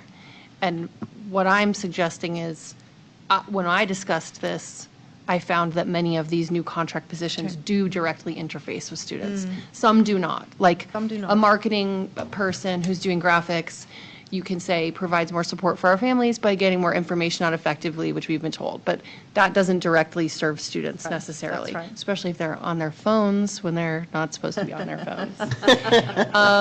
Way to bring that back up. You're welcome. But I was feeling confident about how many of these positions, despite being what we might think of as top-heavy, are in fact not that. They are positions where you're a district staff member who does work directly with kids in the district. And I think that's the framing, is are we approving positions our constituents want to know, at least mine, that are working for kids? And I think that a lot of these positions do work for kids.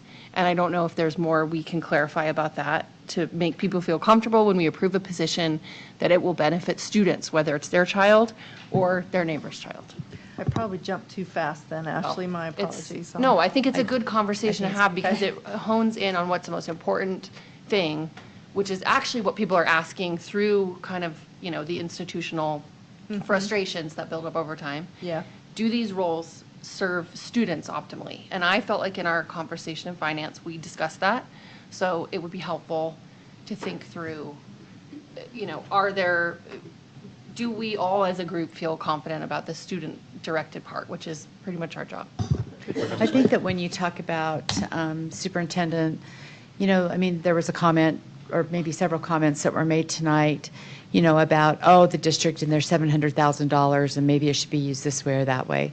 I think it's our due diligence, as a board, to always, be questioning, how do these specific positions that you're requesting, or that we've talked about, because many of them have been through ESSER dollars, how do they impact students? And I think it is important, as Ashley said, that what's the direct services for all students, not just able-bodied students, but all students. I think that that's important. And so as we look at this, I can go through each one of these, as we did in the Finance Committee, and say elementary counseling specialists. When I think about that, that was a commitment that this board made to make sure that we had counselors in all of our elementaries, and we knew eventually that one person was not going to be able to handle that one job. And so to me, it's that historical knowledge. It's also the commitment that you also commit, for further on. We need to do a better job of doing that, so that when people come and say, well, the district is top heavy, then we can say, actually, it's not.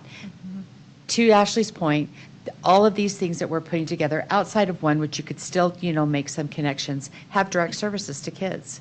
And so as I look at these, as we talked about them in our Finance Committee, whether it's the social worker piece, for the RESET program, yes, that's a new program, but yet it's something that we're all committed to because we know that kids need to be successful, and not every child fits in the same square hole. We have to have different services. I think the Safe School Specialist goes without saying. This is something that we all feel really comfortable, that those are ongoing funds. And we've discussed this now for how long have we had ESSER funds? For 3 years. 3 years. For 3 years. We've had this discussion. So it's not new. And I think that due diligence, again, superintendent, is on us to say, when people come, to the school district and they make statements, that either it's out of ignorance or out of, us not being able to provide information out to our public the way that we need to. Even though we feel like we've talked a lot about it at this table, we need to continue to do that. So as I look at all of these things, I am in 100%, I feel as though it's something that our district needs. I think that when we talk about the marketing and graphics specialists, that is one area that I think that is important for you to talk about. That you explain why you think that's an important position. Because it's not just one position, it's two, right? Or is that who has the two? No, it's human resources that has the two. So I think it would be important, because that's not something we've really talked about at this table, but as our superintendent, you've identified that this is something that our district needs. So for me, this would be a time where you could talk about, the marketing piece for the public and for all of us to understand why you feel this is important. Because we already know from the Finance Committee, but I think it would be important for the rest of the board members to hear you talk a little bit about that. Please. I'd be glad to. Thank you for teeing that up. So our district is unusual. Being a capital city district, we get a lot of attention. We have 2 people in our communications office, and we probably get the bulk of media attention in the valley among districts who have larger communication staffs to deal with that, along with the other pieces of legislation and things that we have, the legislative work that we've looped into our communications and community partner work. What has been lost in not having enough bandwidth in that office, I think, is the story of our district. Actually, I think that has been lost. That's the piece that I feel is missing the most. It is the story of our individual schools and what is happening in those schools. It is the story of the amazing programs, the amazing teaching, and it just isn't present because I just don't think we have enough bandwidth to get it done.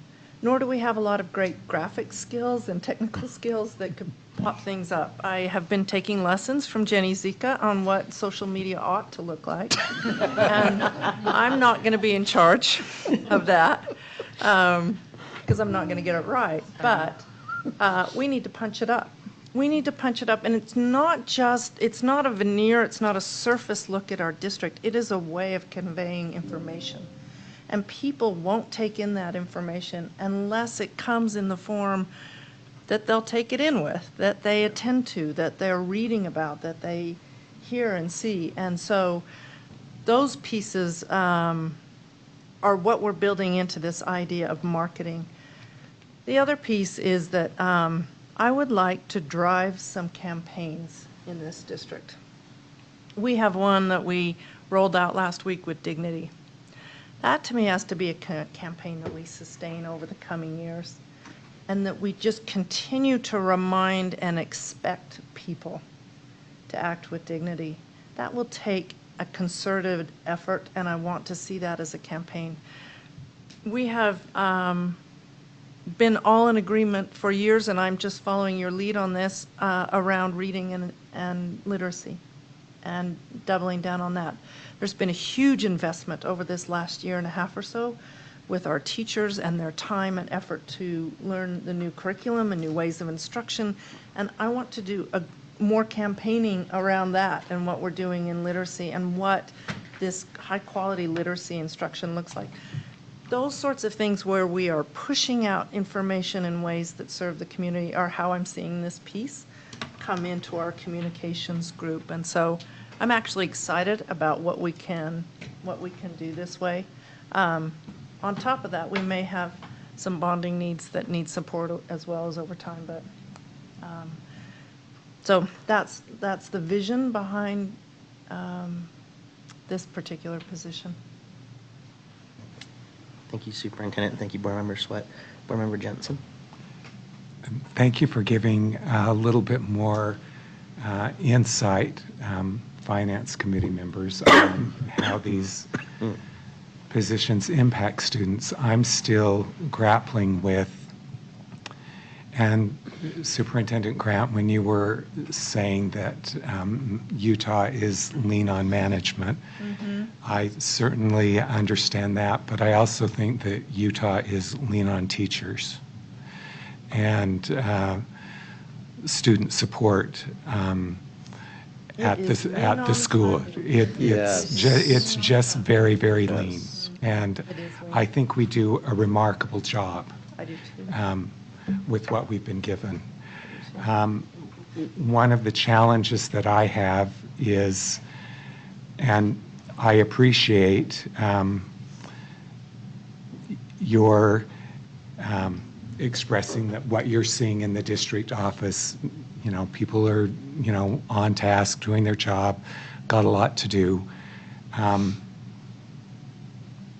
In schools, people are on task, doing their job, got a lot to do, and they keep getting asked to do more and more and more and more. And to me, it's a little bit disingenuous to have the approach in our schools with the actual teaching. And I see how refugees get serviced. I see how these impact others. But to me, it's disingenuous to continually come and say, well, we just have to have you do this, this one more thing. This has been mandated, this has been required through legislation or whatever it is. You're just going to have to roll up your sleeves and do that. I guess sometimes I think, well, here at the district, maybe you're just going to have to roll up your sleeves and do that because we don't have enough money.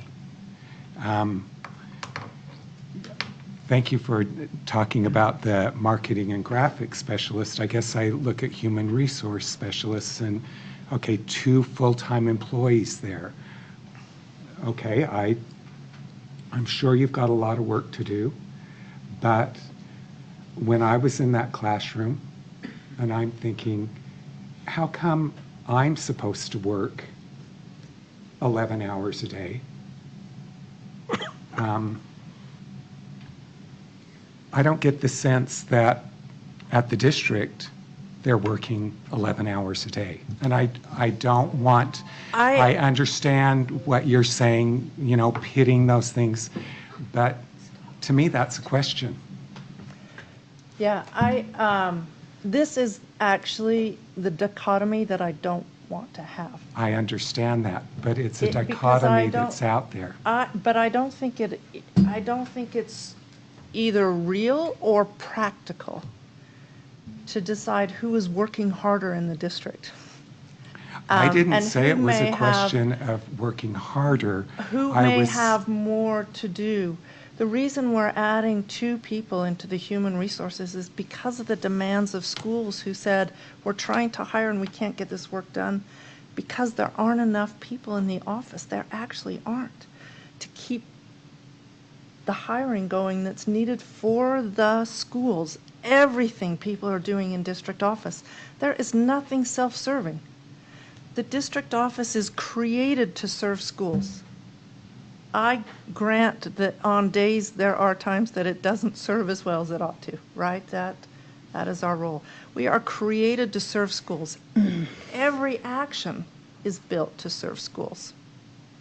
You and I should go have lunch and talk about this more because Okay. I'm going to get into a philosophical place here, but I feel really quite strongly about this and I want to talk with you about it because I worry about getting into that, again, that framing. And when we're putting these 2 HR people out, it isn't to simplify some work, it's to get work done that wasn't getting done. Because we have a great deal of turnover, particularly in hourly employees and things that we continue to have to employ. That just takes a lot of bandwidth to run the processes to get that work done.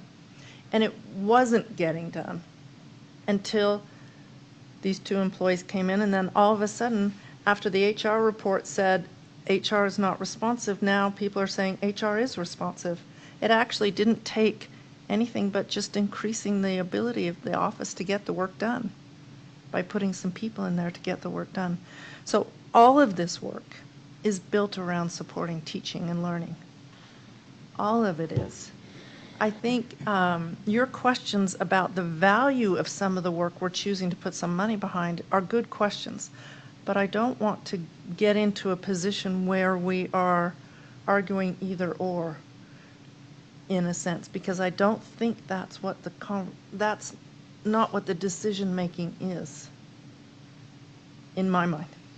It goes here or here. I think we try and get a little bit more and we try and solve all of it over time. I think you have a very Passionate approach. yeah, very passionate approach, and I think that you have a very persuasive argument.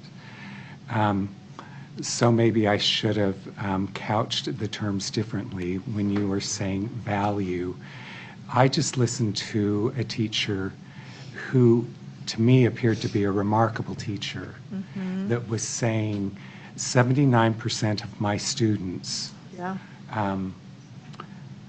are English language learners. 25% of them are first year.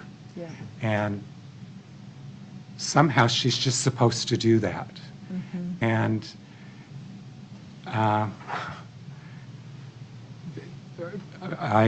it's very hard for me to see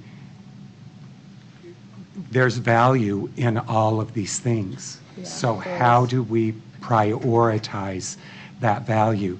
Yes, agree. there's great value in accommodating the hiring process, but there's just as much value in making sure that woman, she should have interventionists, paraprofessionals, or whatever, if we don't have additional teachers to help her, or we're going to lose a really good teacher.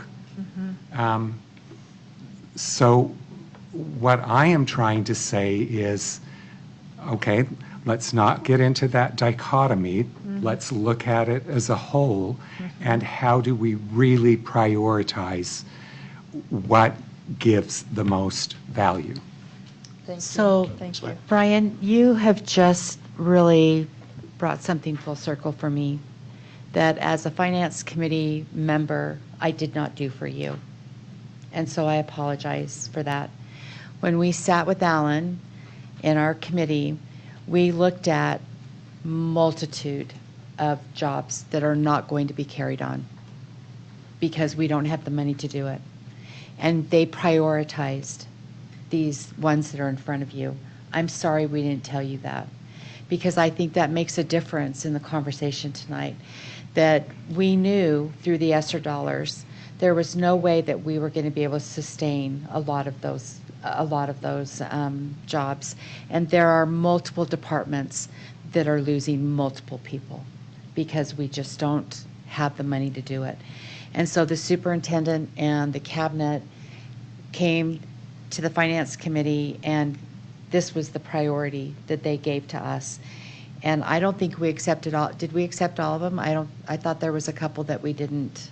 I think you accept all that we prioritized. That you prioritized, and even questioned some of the ones that they weren't going to put forward.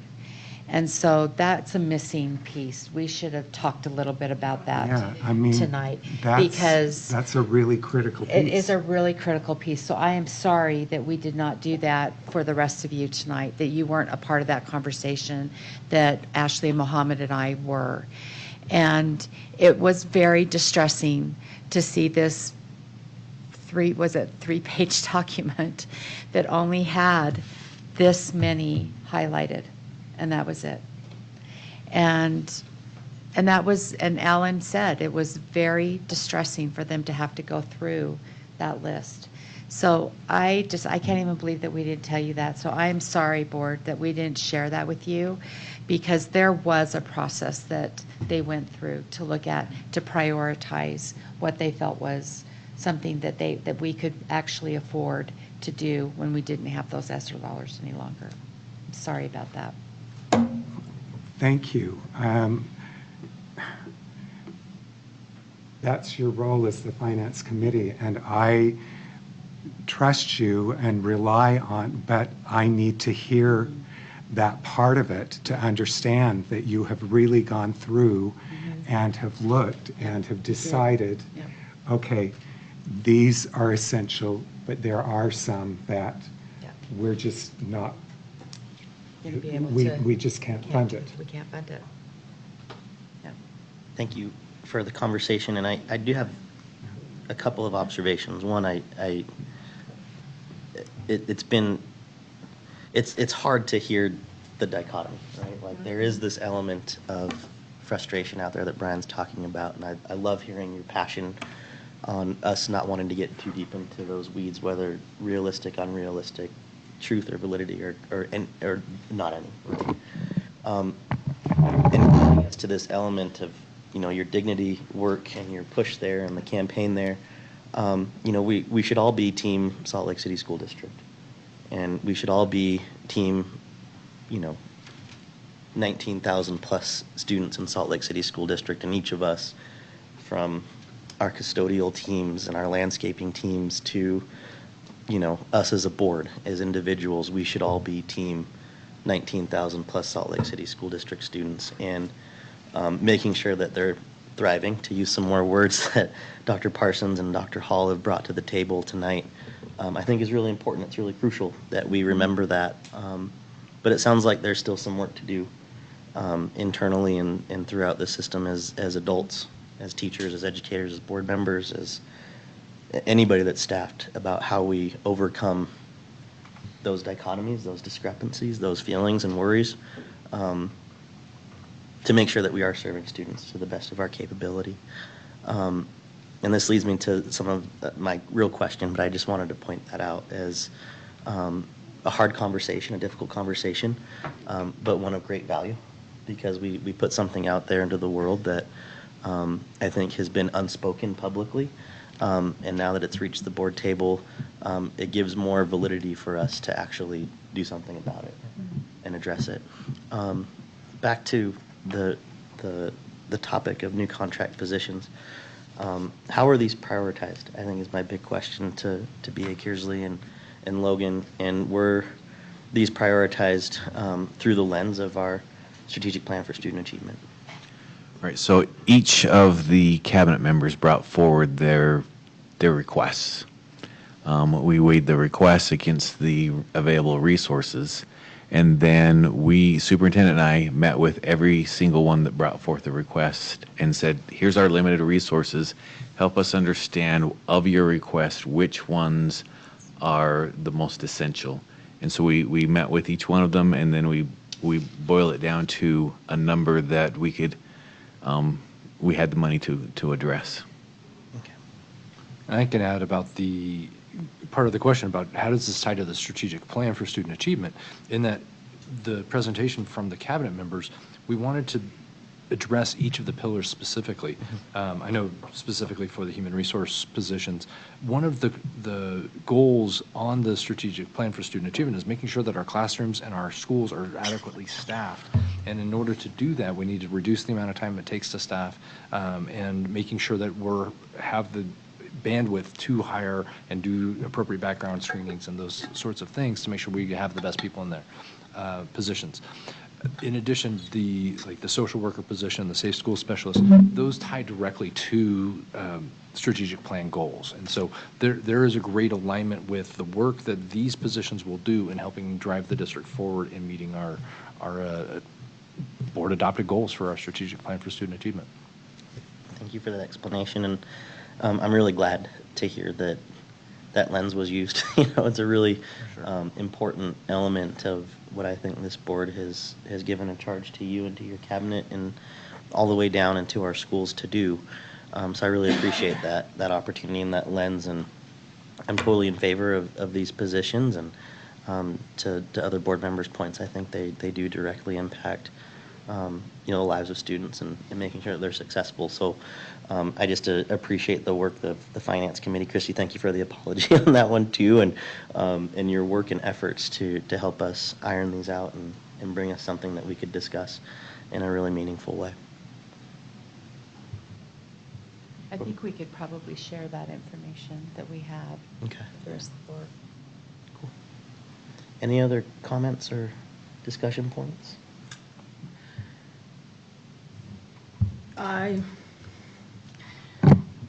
With Liz's passion, this is not to devalue any other department, but there has been conversations of the need to exploit, I don't know if that's the best term for it, but just, get Salt Lake City School District out there, because we're trying to retain students and we're trying to bring more students, because we have a lot of people in this district who believe in the district, but we don't know how to market that and tell people we have the best district in the state of Utah. And ain't nobody, and she brings me up because I'm all like, our social media sucks. It does. And if you come at a lens of an educator, it's going to suck. And I'm not saying this to belittle educators, it's just that's not their forte. Their forte is not to brand. Their forte is not to socialize. Their forte is to teach these children who actually become social media gurus. The intent of needing to put our district at the top of the map is slowly coming to fruition. And I've seen that at the NSBA conference. by our children of the district. We had Tim Shriver there exposing our Highland High School children and their SBOs because they did something that they knew that was valuable that the district has brought to their attention, and they're exploiting it free dollar. But we in the district don't know how to do that. And unfortunately, my idea, if this doesn't go through, if we don't support the Finance Committee and their trust and their educated decision that they made, I don't think we're doing it for the students. These students need better, and they deserve better. And I think we come at this at a lens of an adulting instead of for our kids. Trust me, our kids are like, what's out there in the media is not what Salt Lake City School District is doing. And that's how these kids,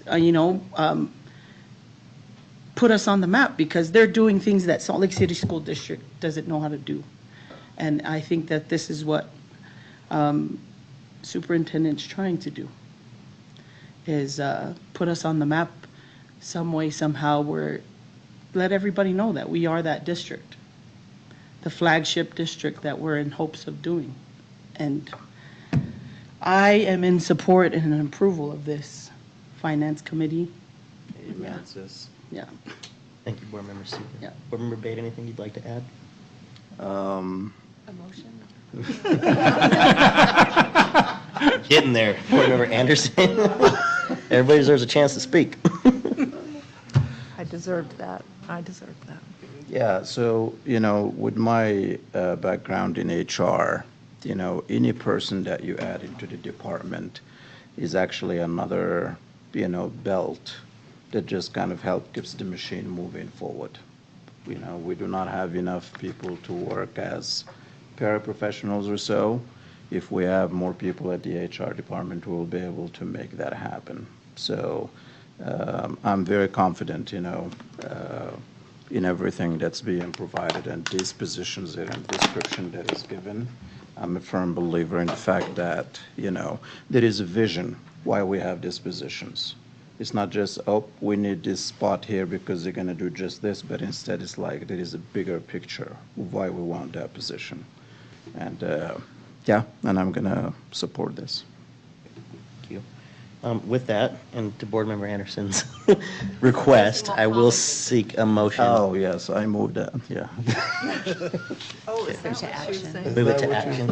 I move that we put the new contract positions on the action agenda. Second. All right. Being that there's probably no further discussion, I'll start with a roll call vote with Board Member Bade. Mohammed, yes. Brian Jensen, yes, now that I was educated in the in-depth process you went through to prioritize what was essential for our students. Thank you for that flogging. Christy Sweat, yes. Bryce Williams, yes. Jenny Sika, yes. Ashley Anderson, yes. Nate Salazar, yes. All right, that moves us swiftly into our action agenda. We have 2 items on the table, the first being the Washington 4 through 6 magnet program update. I'll seek a motion to further discussion. If no further discussion is needed, we can take a vote.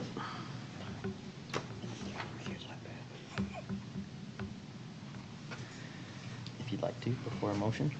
Or- I just want to make sure we're clear about what we're voting on here. So if we could, that we have a pilot program in place. What we've come to ask is that because that pilot program was only approved for a year last year, that we approve it again for another year. That's my understanding of the motion that we want to have taken. If we don't approve the pilot program, then it ends, essentially, because it doesn't have the board support to continue. Then we need to disband that at Washington. Look for other places for those families that are there. Look for other places for those teachers that are there. So if I'm getting this right, that's where we are in this. Tiffany, help me understand if I'm. And so if it were to close, then how would we phase out for those families? then we'd have to make those decisions about phasing that out right now and new placements in the fall. If we continue it for another year as a pilot, we have a commitment from the department to look at those numbers closely in December and come to you with some parameters you had mentioned around social and emotional and academic and enrollment that we would look at to help provide a framework for making that decision about whether it would continue further or we would grandfather that out or either end it that single year or grandfather it out as Tiffany had suggested possibly as another alternative. So did I state that right, board members? I want to just be clear that that's the decision. Do we continue that for this single year or do we end the program right now and then find other Hey, options? can I that way? ask a point of clarification, maybe to our parliamentarian? It's on the action agenda. Do we have to make a motion in order to discuss it further, or can we discuss now and then form a motion? So we need to make a motion first thank you. and then discuss.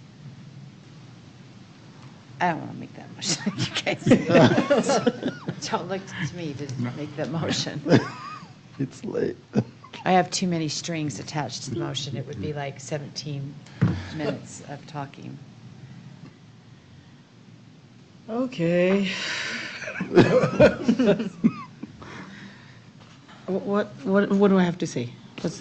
What's next? For us to discuss it, Ideally, a motion if you would like to maintain maintain the program, the or pilot if you would not like to, For an additional for an year. additional year. with a review in December, if we go that As route. everything as outlined on the PowerPoint. Okay. Yeah. By Dr. Hall.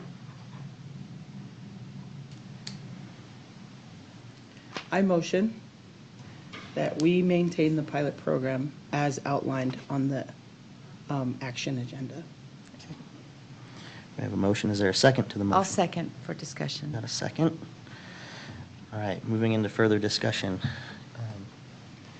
On the motion.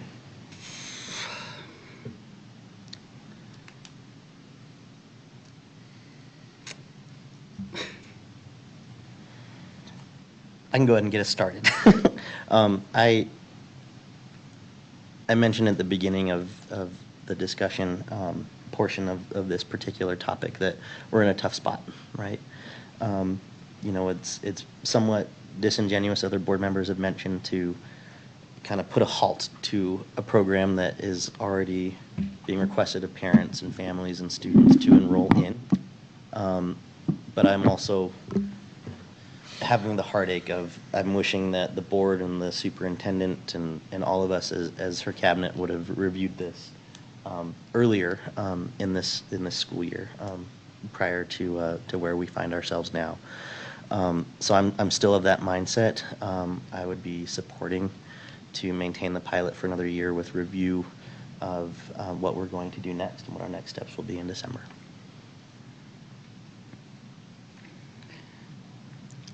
If we could come to some agreement amongst us that because the registration is already out there, and we're talking about 30-plus families, you know, that have already registered for this program, knowing that it wasn't ideally what we would have chosen to have happen. Ideally for me, I would have rather us had a conversation and combined, you know, the families with Indian Hills and then had two separate classes. Ideally, that's what I would have liked to have seen, because I think it provides more opportunity for kids. But that's not feasible right now, I don't think. And, you know, if you had come to us tonight, Superintendent, and said, you know, we can take this program, we can move it right up to Indian Hills without any problem, there's space, there's this, but that's not what I heard tonight. Right. And I think that what you're saying is that it's going to be difficult if we disband it tonight to really figure out what we're going to do at that point. Right. It's not as easy as me saying, let's just move them all up to Indian Hills, right? Yeah. So my angst about this right now is that I'm in the same place that Nate is, that I need to have a guarantee, which it sounds like that's what we're getting, is that we will have a relook of this program and see where it's at with the ethnicity, because that was a piece of it that we talked about extensively, over those years, that we wanted to make sure. I know that's one of the reasons that we said, let's have the school over at Edison, right? I mean, that was part of it. But it also is something that we need to have that in the program district-wide. And if we are going to put a timeline, that we make that a part of what we're talking about tonight, that a timeline will be done, that we will have an assessment of the program in December, and that a decision can be made about the future of that school in a way where we feel like we actually are having a conversation, and that our stakeholders and our parents understand that that's what we're asking to have done tonight. Then I feel like that's the position that I've been placed in tonight, is that because I'm worried about, those families that have been signing up with a program that they thought was viable for another year. And that was what they were told. So that's my 2 cents. Thank you, Board Member Sweat. Board Member Johnson? What both of you have said is what I think that I have previously expressed, and the hour is late.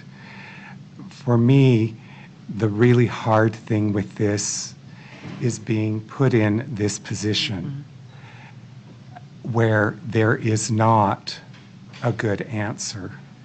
And I'm sorry, but I see this as this should have been brought to the board in December. And with the development of agendas and how all of those things happened in our district planning or however, I'm relying on some of those things to be anticipated because I'm not aware of all of the programs. So for me, I have to abstain from this because I feel like I wasn't given the opportunity to make a good decision. I appreciate completely what everyone has said about those families that are in the program at Washington, but I'm also concerned about the families that are at Indian Hills. I'm concerned about the families that are at Hawthorne that have now tried to go to Indian Hills and they're now there. I mean, they've already been disrupted in many ways. So then they went to Indian Hills and now they've got, I can't say the figure because it's transitory, but it appears that there's a bunch of children at Indian Hills. And then we have the Bonneville children.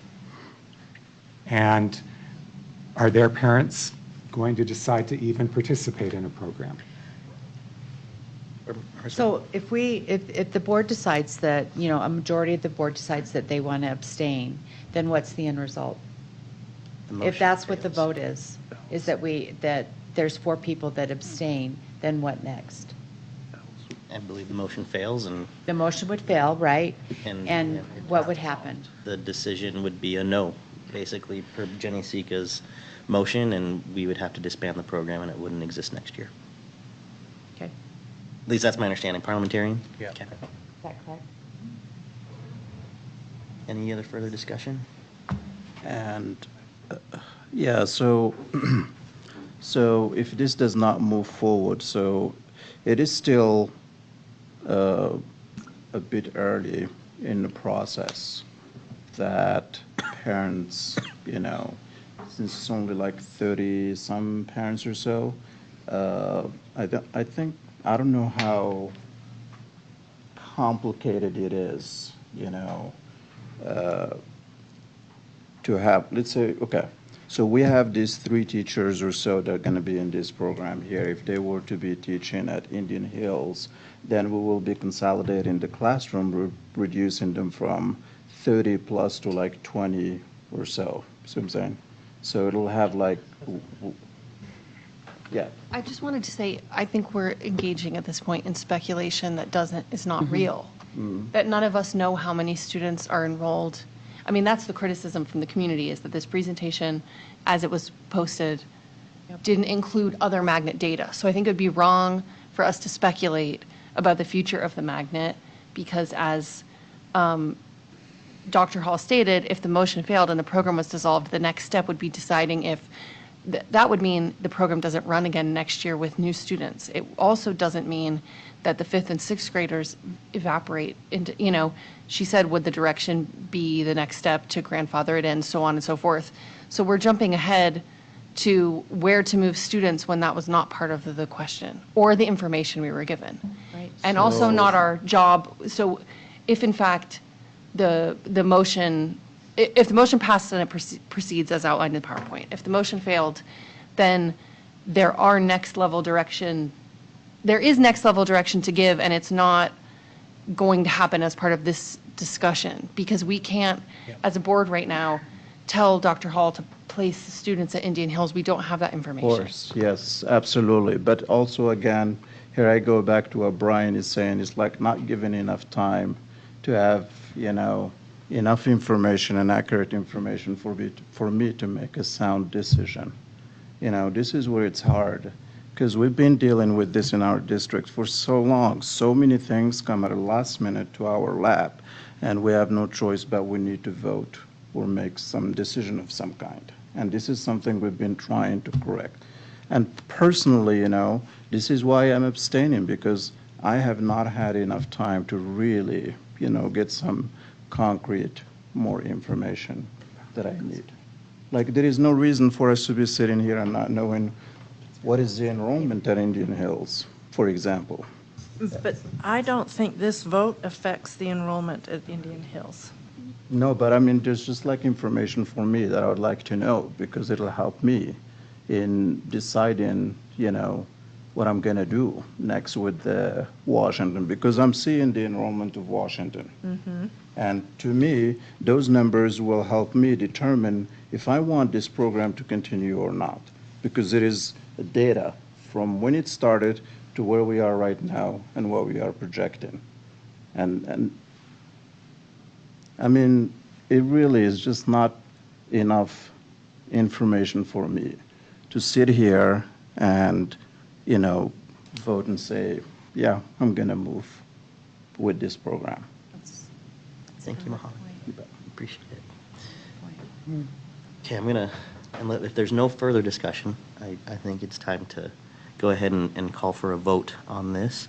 We'll go ahead and start with Vice President Williams. So the vote is the 1-year approval, correct? Yes. Okay. Bryce Williams, yes. Jenny Sika, yes. Ashley Anderson, abstain. Nate Salazar, yes. Mohammed abstain. Ryan Jensen, abstain. Christy Sweat, abstain. Okay, that motion does not pass.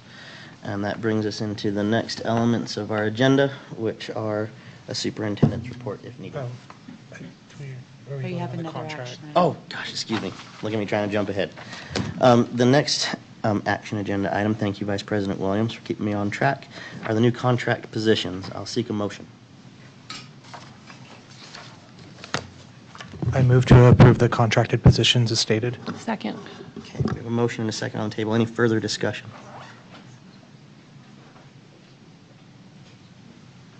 Seeing none, we'll do a roll call vote starting with Board Member Sika. Jenny Sika, yes. Ashley Anderson, yes. Nate Salazar, yes. Mohammed, yes. Ryan Jensen, yes, with great trust in our Finance Committee and Alan Kearsley. Thank you. Christy Sweat, yes. Bryce Williams, yes. All right, that motion passes. Thank you, Finance Committee and B.A. Kearsley, for your efforts on that. Now to the superintendent's report, if needed. Couple things, yes. I did want to say thank you to the board for coming out to Tim Shriver. I know some of you had heard him before. I'm excited about what this can be and what we can build in the district, and to have the opportunity to have a University of Utah Impact Scholar for the Gardner Center and Natalie Gochner to have carved out that time out of his schedule to give him to us so that he could speak to those important issues and get us started that way was just actually pretty wonderful. And we'll start this again with the teachers in the fall as well, the dignity work, and have that set up already for professional development in the fall to expand that to teachers. We can't have Tim Shriver here. He's the best speaker on this issue, but we'll see what we can do. I don't know, in the Dr. Grant, meantime. you're pretty swift on it yourself. Shall I just roll with it? I'm going to crib his notes and see how we go. Yeah. I also want to mention, and this is actually quite important to pay attention to for a minute, the legislative bill HB 257, which is called the Sex-Based Designation for Privacy, Anti-Bullying, and Women's Opportunities. This is otherwise known as the bathroom bill. I want to share with the board and with the community. This bill requires, it is to be enacted on May 1st. So that is less than 2 weeks from now. This bill goes into effect. I want to thank our general counsel, Kendall, and our school support team, particularly Mindy Holman and Stacy Lindsay, for getting together and deciding how to handle this in our district. We have students who are going to be placed in very difficult positions by this bathroom bill. And what our team has done to roll this out over the next couple of weeks has been sensitive and attentive to the law at the same time. So I wanted to share this with you so that you know what the plan is. The law requires of us, first of all, the premise of the bill is that a student may only access a sex-designated privacy space within a public school, a bathroom or a locker room or a changing room, that is designated for the student use if the student's sex corresponds with the sex designation of the privacy space, meaning what you were given at birth is where you can go and use that facility. And there's nothing we can do to change that. That is the new law. Except that there are some ways that we are enacting this to serve students. 3 things that we must do. We must notify students of the law.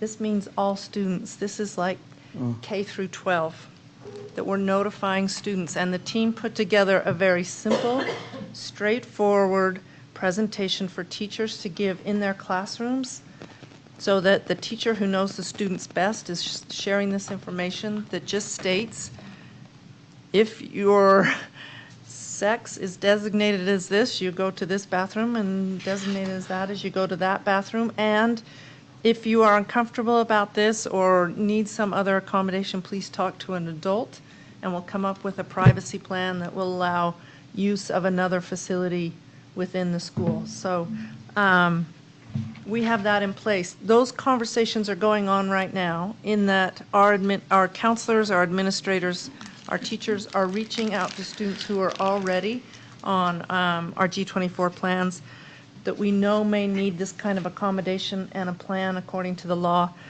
We are reaching out to them so that they know ahead of time that this law is going into effect, and we have plans in place for them come May 1st. Next week, as I mentioned, our teachers and leaders are speaking with students in their classrooms to share this information so that we are compliant with the law. The other 2 pieces that we need to do are, of course, develop privacy plans as needed to serve students. And then the third thing we need to do is address any violations in order to promote compliance in this. But I wanted you to know as a board that this is our compliance process, and with all other schools in the state, they are to share this information with students and with families. So along with the board report this week, we'll send a note to parents to let them know. They may view all this material, and they may have it, they can take a look at it and all of that. So if there are any questions, they should just get in touch with their school, or they can get in touch with us in the district office on that. The other thing I just want to share, sorry. I wanted to share some good events going on in the district. That one is a hard one. Again, I've got a hats off to our team for the really remarkable way they've handled this, and they're navigating this in our district. I think our district may be among the most affected because we so welcome a number of diverse students into our midst and want them in our schools, and we also are paying a lot of attention so that we serve them well even through this process. You should note that our pre-K students, on a whole different note, are participating in a computer science grant where they will receive a suite of Lego materials to help with STEAM, to STEAM learning and to ignite their curiosity. On another note, the first Earth Day was in 1970, a long time ago. Tiffany Hall has called this the largest civic event on Earth, Earth Day, the celebration. It's on Monday, April 22nd, and a number of our schools have Earth Day events on Monday. I hope you have been invited to some of those. A shout out to our PE teacher at Hillside, Drew Von Lintel, who presented, this is interesting enough, he is teaching archery, but he presented at the Utah Coalition for Educational Technology because he's using technology in PE and helping kids record scores and figure out the archery through technology, and presented in that at a state level conference. So I am impressed, PE teacher Von Lintel, for your creativity and use of technology in PE. Our junior ROTC cadets took 4th place in the air rifle competition just this last week down in Provo. Pretty impressive. That shows they've, it was a state level competition. But they've been obviously practicing hard, and they have to maintain their academic standing to participate too. This program, the junior ROTC program, is at West High, but all students in our high schools can participate in that program. And then ACT Day was on March 13th. 1,440 juniors took the ACT test.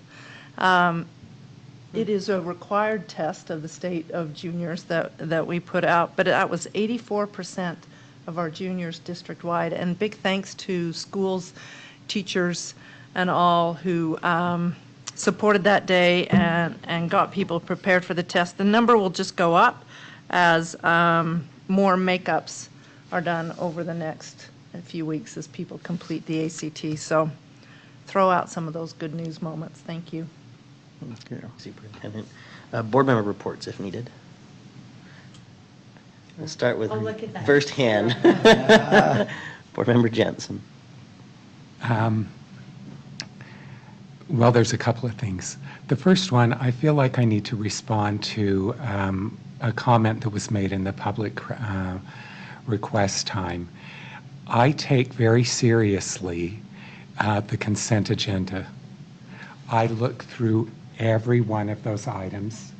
I read the exhibits that are attached, and so that the public knows, if I have questions on it, I go to that department and ask for an explanation so that I can, and Alan knows this, I ask him questions, and I think that most of us do that.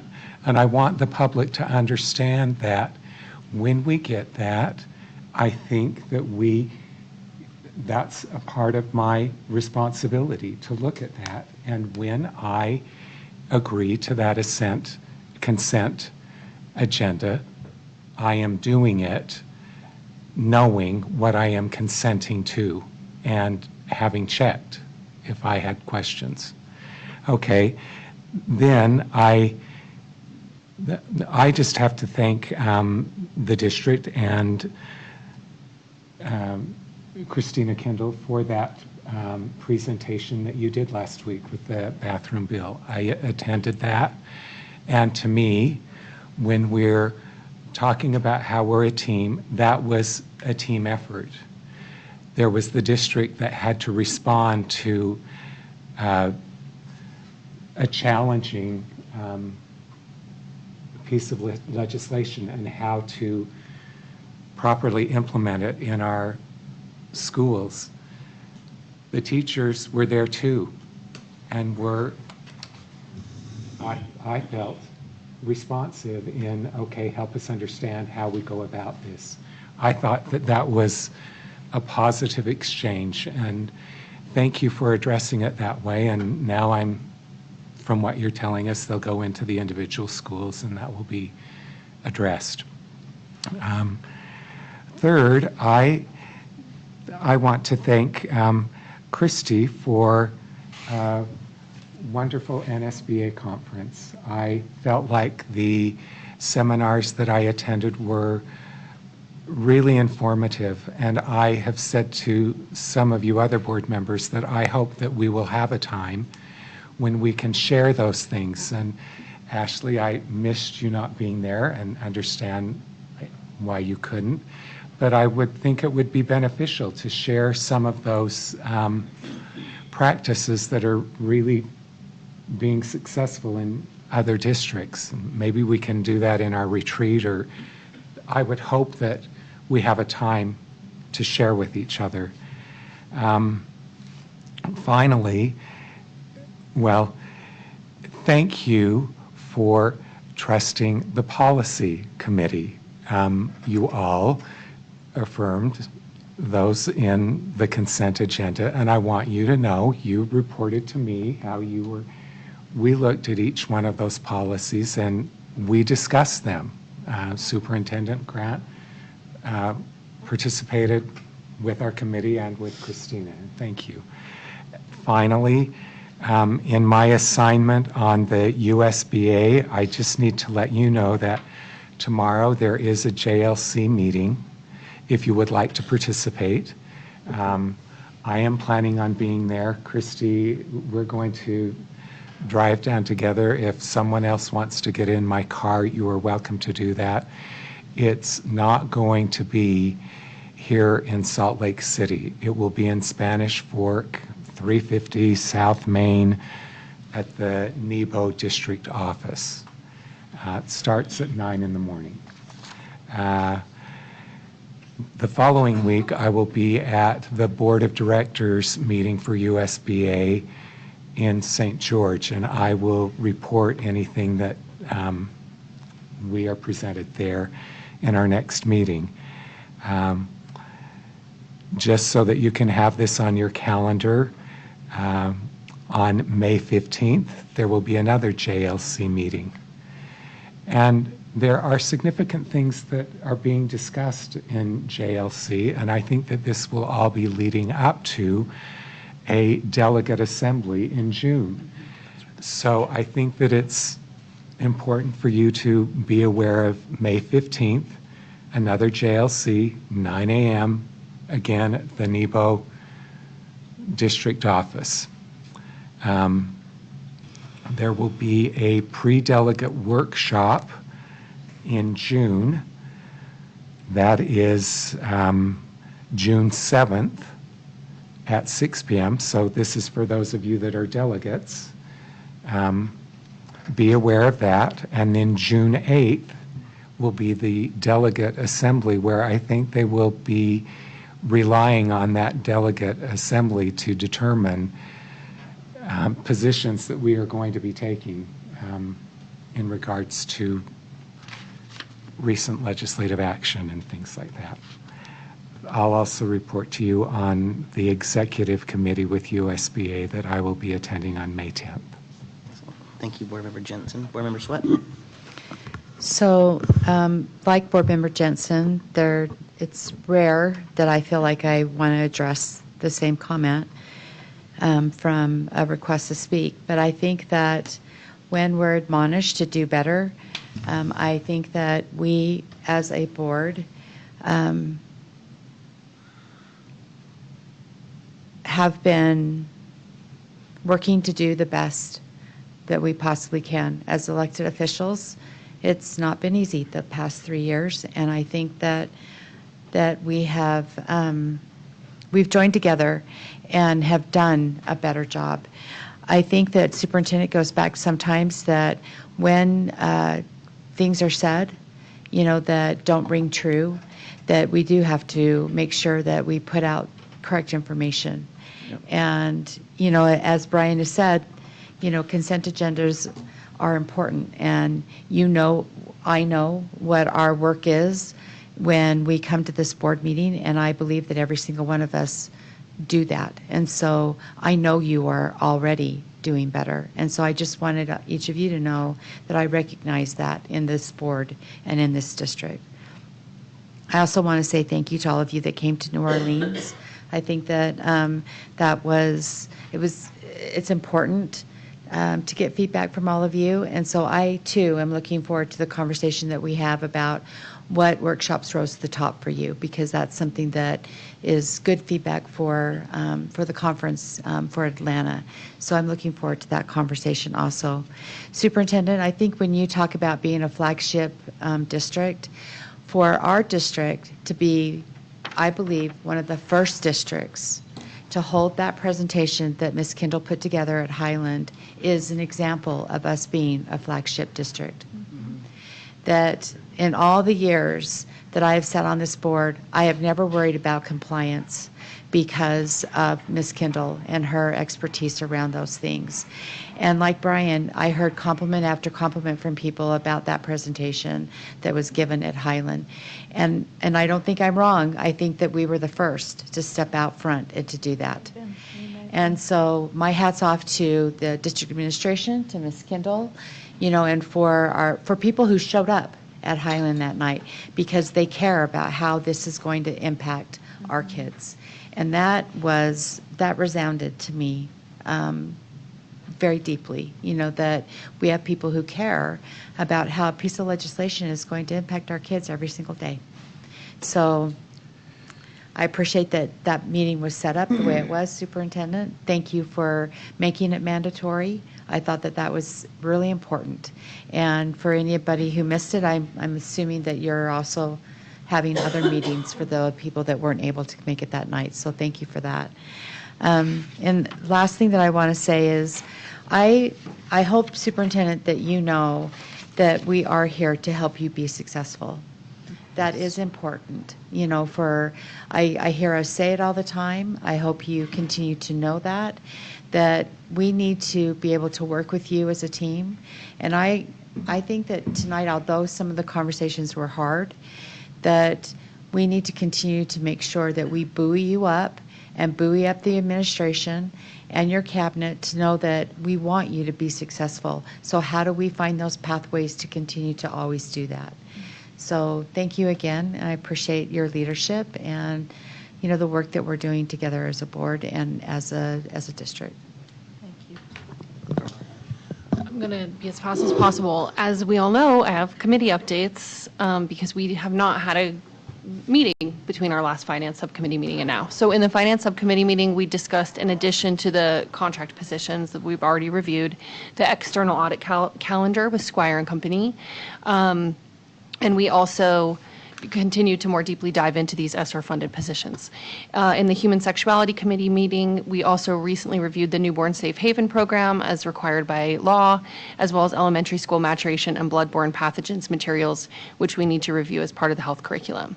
I also want to congratulate Chris Calley, the science coach at Ensign, on her publication with Candace Penrod and the National Science Teaching Association. It was on project-based experiential learning with urban bird counts, and it will culminate in an Earth Day Expo. The paper culminates in last year's Earth Day Expo, and I invite everyone to attend this year's Earth Day Expo at Ensign. As Dr. Grant mentioned, it's on Monday from 1 to 2 p.m. As I look at her paper, I think an important takeaway is that the science department is not operating with simply a structure of capacity building, but providing direct services to kids, which we've talked about extensively in this meeting.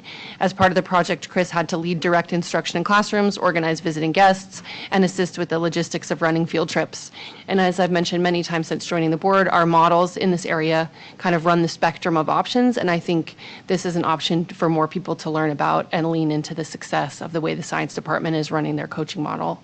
I also want to highlight the West High Ghana Club, which recently invited me to an event with a visitor from St. Dominic's in Ghana, and you can read more about this in the Greater Avenues Community Council newsletter next month. As we talk about the Dignity Index, as with others, I just want to point out that this new legislation continues to violate the dignity of our trans students. We've had at least one student drop from the rolls since learning about the content of the presentation, and it's just really important for people to know that this bill has caused harm to our students. In addition, I want to point out that some West High athletes were also recently the unfortunate recipients of racial slurs and homophobic insults at a recent away game, and I want to go on the record that this is absolutely unacceptable, and I appreciate Dr. Wright for swiftly addressing this with the High School Activities Association. I think as we talk about dignity and prioritize our speech, we also need to agree to learn more deeply about what our students are experiencing and often how their dignity is violated. I think that to not end on a somber note, I have a few more congratulations. West High just had their choir tour with gold ratings. Washington had a well-organized and received family night focused on literacy and community. The West IB Art Show is at the Marmalade Library opening tonight, and they are also seeking volunteers to help proctor their AP and IB exams. Thank you, Board Member Anderson. Student Board Member Evans. Vice President Williams. Yeah, I'll keep it quick as well, but I do have three quick things. First was I appreciate the opportunity to attend NSBA. Has it been a week already? A week ago. In the almost 3 years that I've been a board member, that was the most helpful professional development opportunity I've had in my 3 years. So I wanted to share that to you, Christy, and I've put that in my evaluation as well. Second is tomorrow morning I will be participating with the Rose Park Raptor Ride. That's been something we've been doing every month. It's probably one of my favorite things I get to do as a board member. So that's tomorrow morning, bright and early, 7:15. It's getting late. And then the third thing is I was also going to share in regards to the Earth Day design. I will be attending that as well.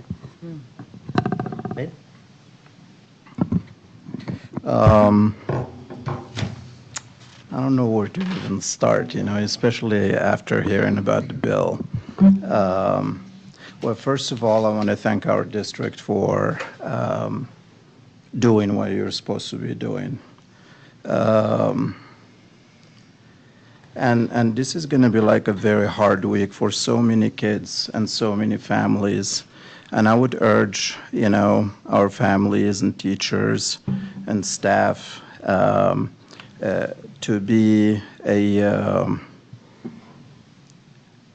soft spot for those kids where they can land, because this disgusting, racist, xenophobic bill is only violate human rights in this, in this earth. That's all I can say, because we've resolved the problems of like homelessness, kids being hungry, and not having health care and everything.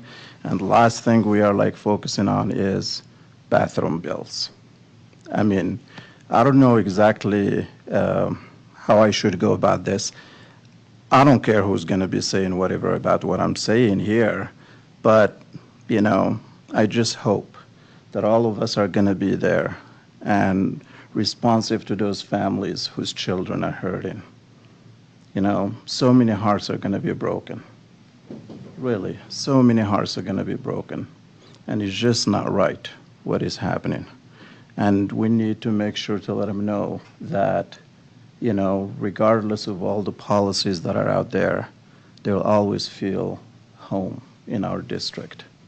And I just, and I extend that challenge to everyone, because it is just despicable. Yeah, I'll leave it at that. Thank you, Board Member Babe. Board Member Sika. Oh, yeah, I just feel regretful, and I would like to apologize to our educators for my sarcastic Polynesian humor. You guys do not suck, nor are you boring, okay? I would like to express my Polynesian love, though, for everybody, especially Superintendent and her cabinet. You guys do a lot of work, and sometimes we, as board members, are put in places to do really, really hard things. And you alleviate that sometimes. But I do want to express my gratitude to all educators out there. Rest in peace to my father, who was an educator. I'm finding that I speak ill. It sounds like I'm speaking ill of you guys, but I'm not. I'm sorry. Thanks for hanging in there, all 5 of you who are left behind. I love all the educators here, especially in the district. Thank you, guys. Thank you, Board Member Sika. I'll also keep it brief. Want to extend my apology to you, Christy, and to the board for not being able to make it to New Orleans. I was so looking forward to the opportunity, and I was super sick with strep throat, and it would have made absolutely no sense for me to get on a plane and just hang out in a hotel room while I continued to recover. But I want to thank you for your efforts and all of your work on a national level, representing school districts across this country and boards of education. And thank you for your service at that level. I also want to say thank you to Debbie Rocha at Edison Elementary and the Edison administration. They invited me to a career day that I attended a few weeks ago, but nonetheless, it was just really great to be with students and with other professionals from here in Salt Lake City to interact and engage with students about the work that we do professionally and as elected officials and in the military and law enforcement and construction and the legal field. I mean, it was a packed gymnasium, and it was really sweet to see students in their career costumes, which I thought was also really cute. So thank you, Edison, for the opportunity. With that ends our reports section. We do have a need for a closed session, but I've also, just in the interest of time, knowing that it's almost 10 o'clock, the topic that we have to discuss in closed session could be pushed to the May 7th board meeting closed session. Yes. If the board's amenable to that, we'll add that. Jenny, I don't know what kind of humor that is, but just kidding. But nonetheless, I'll go ahead and call the meeting adjourned. Thank you, board members, for your service tonight. Thank you, Jenny. A little punchy after 9, don't you? It really was, yep. Okay, so if I could cue Good night. out that 48.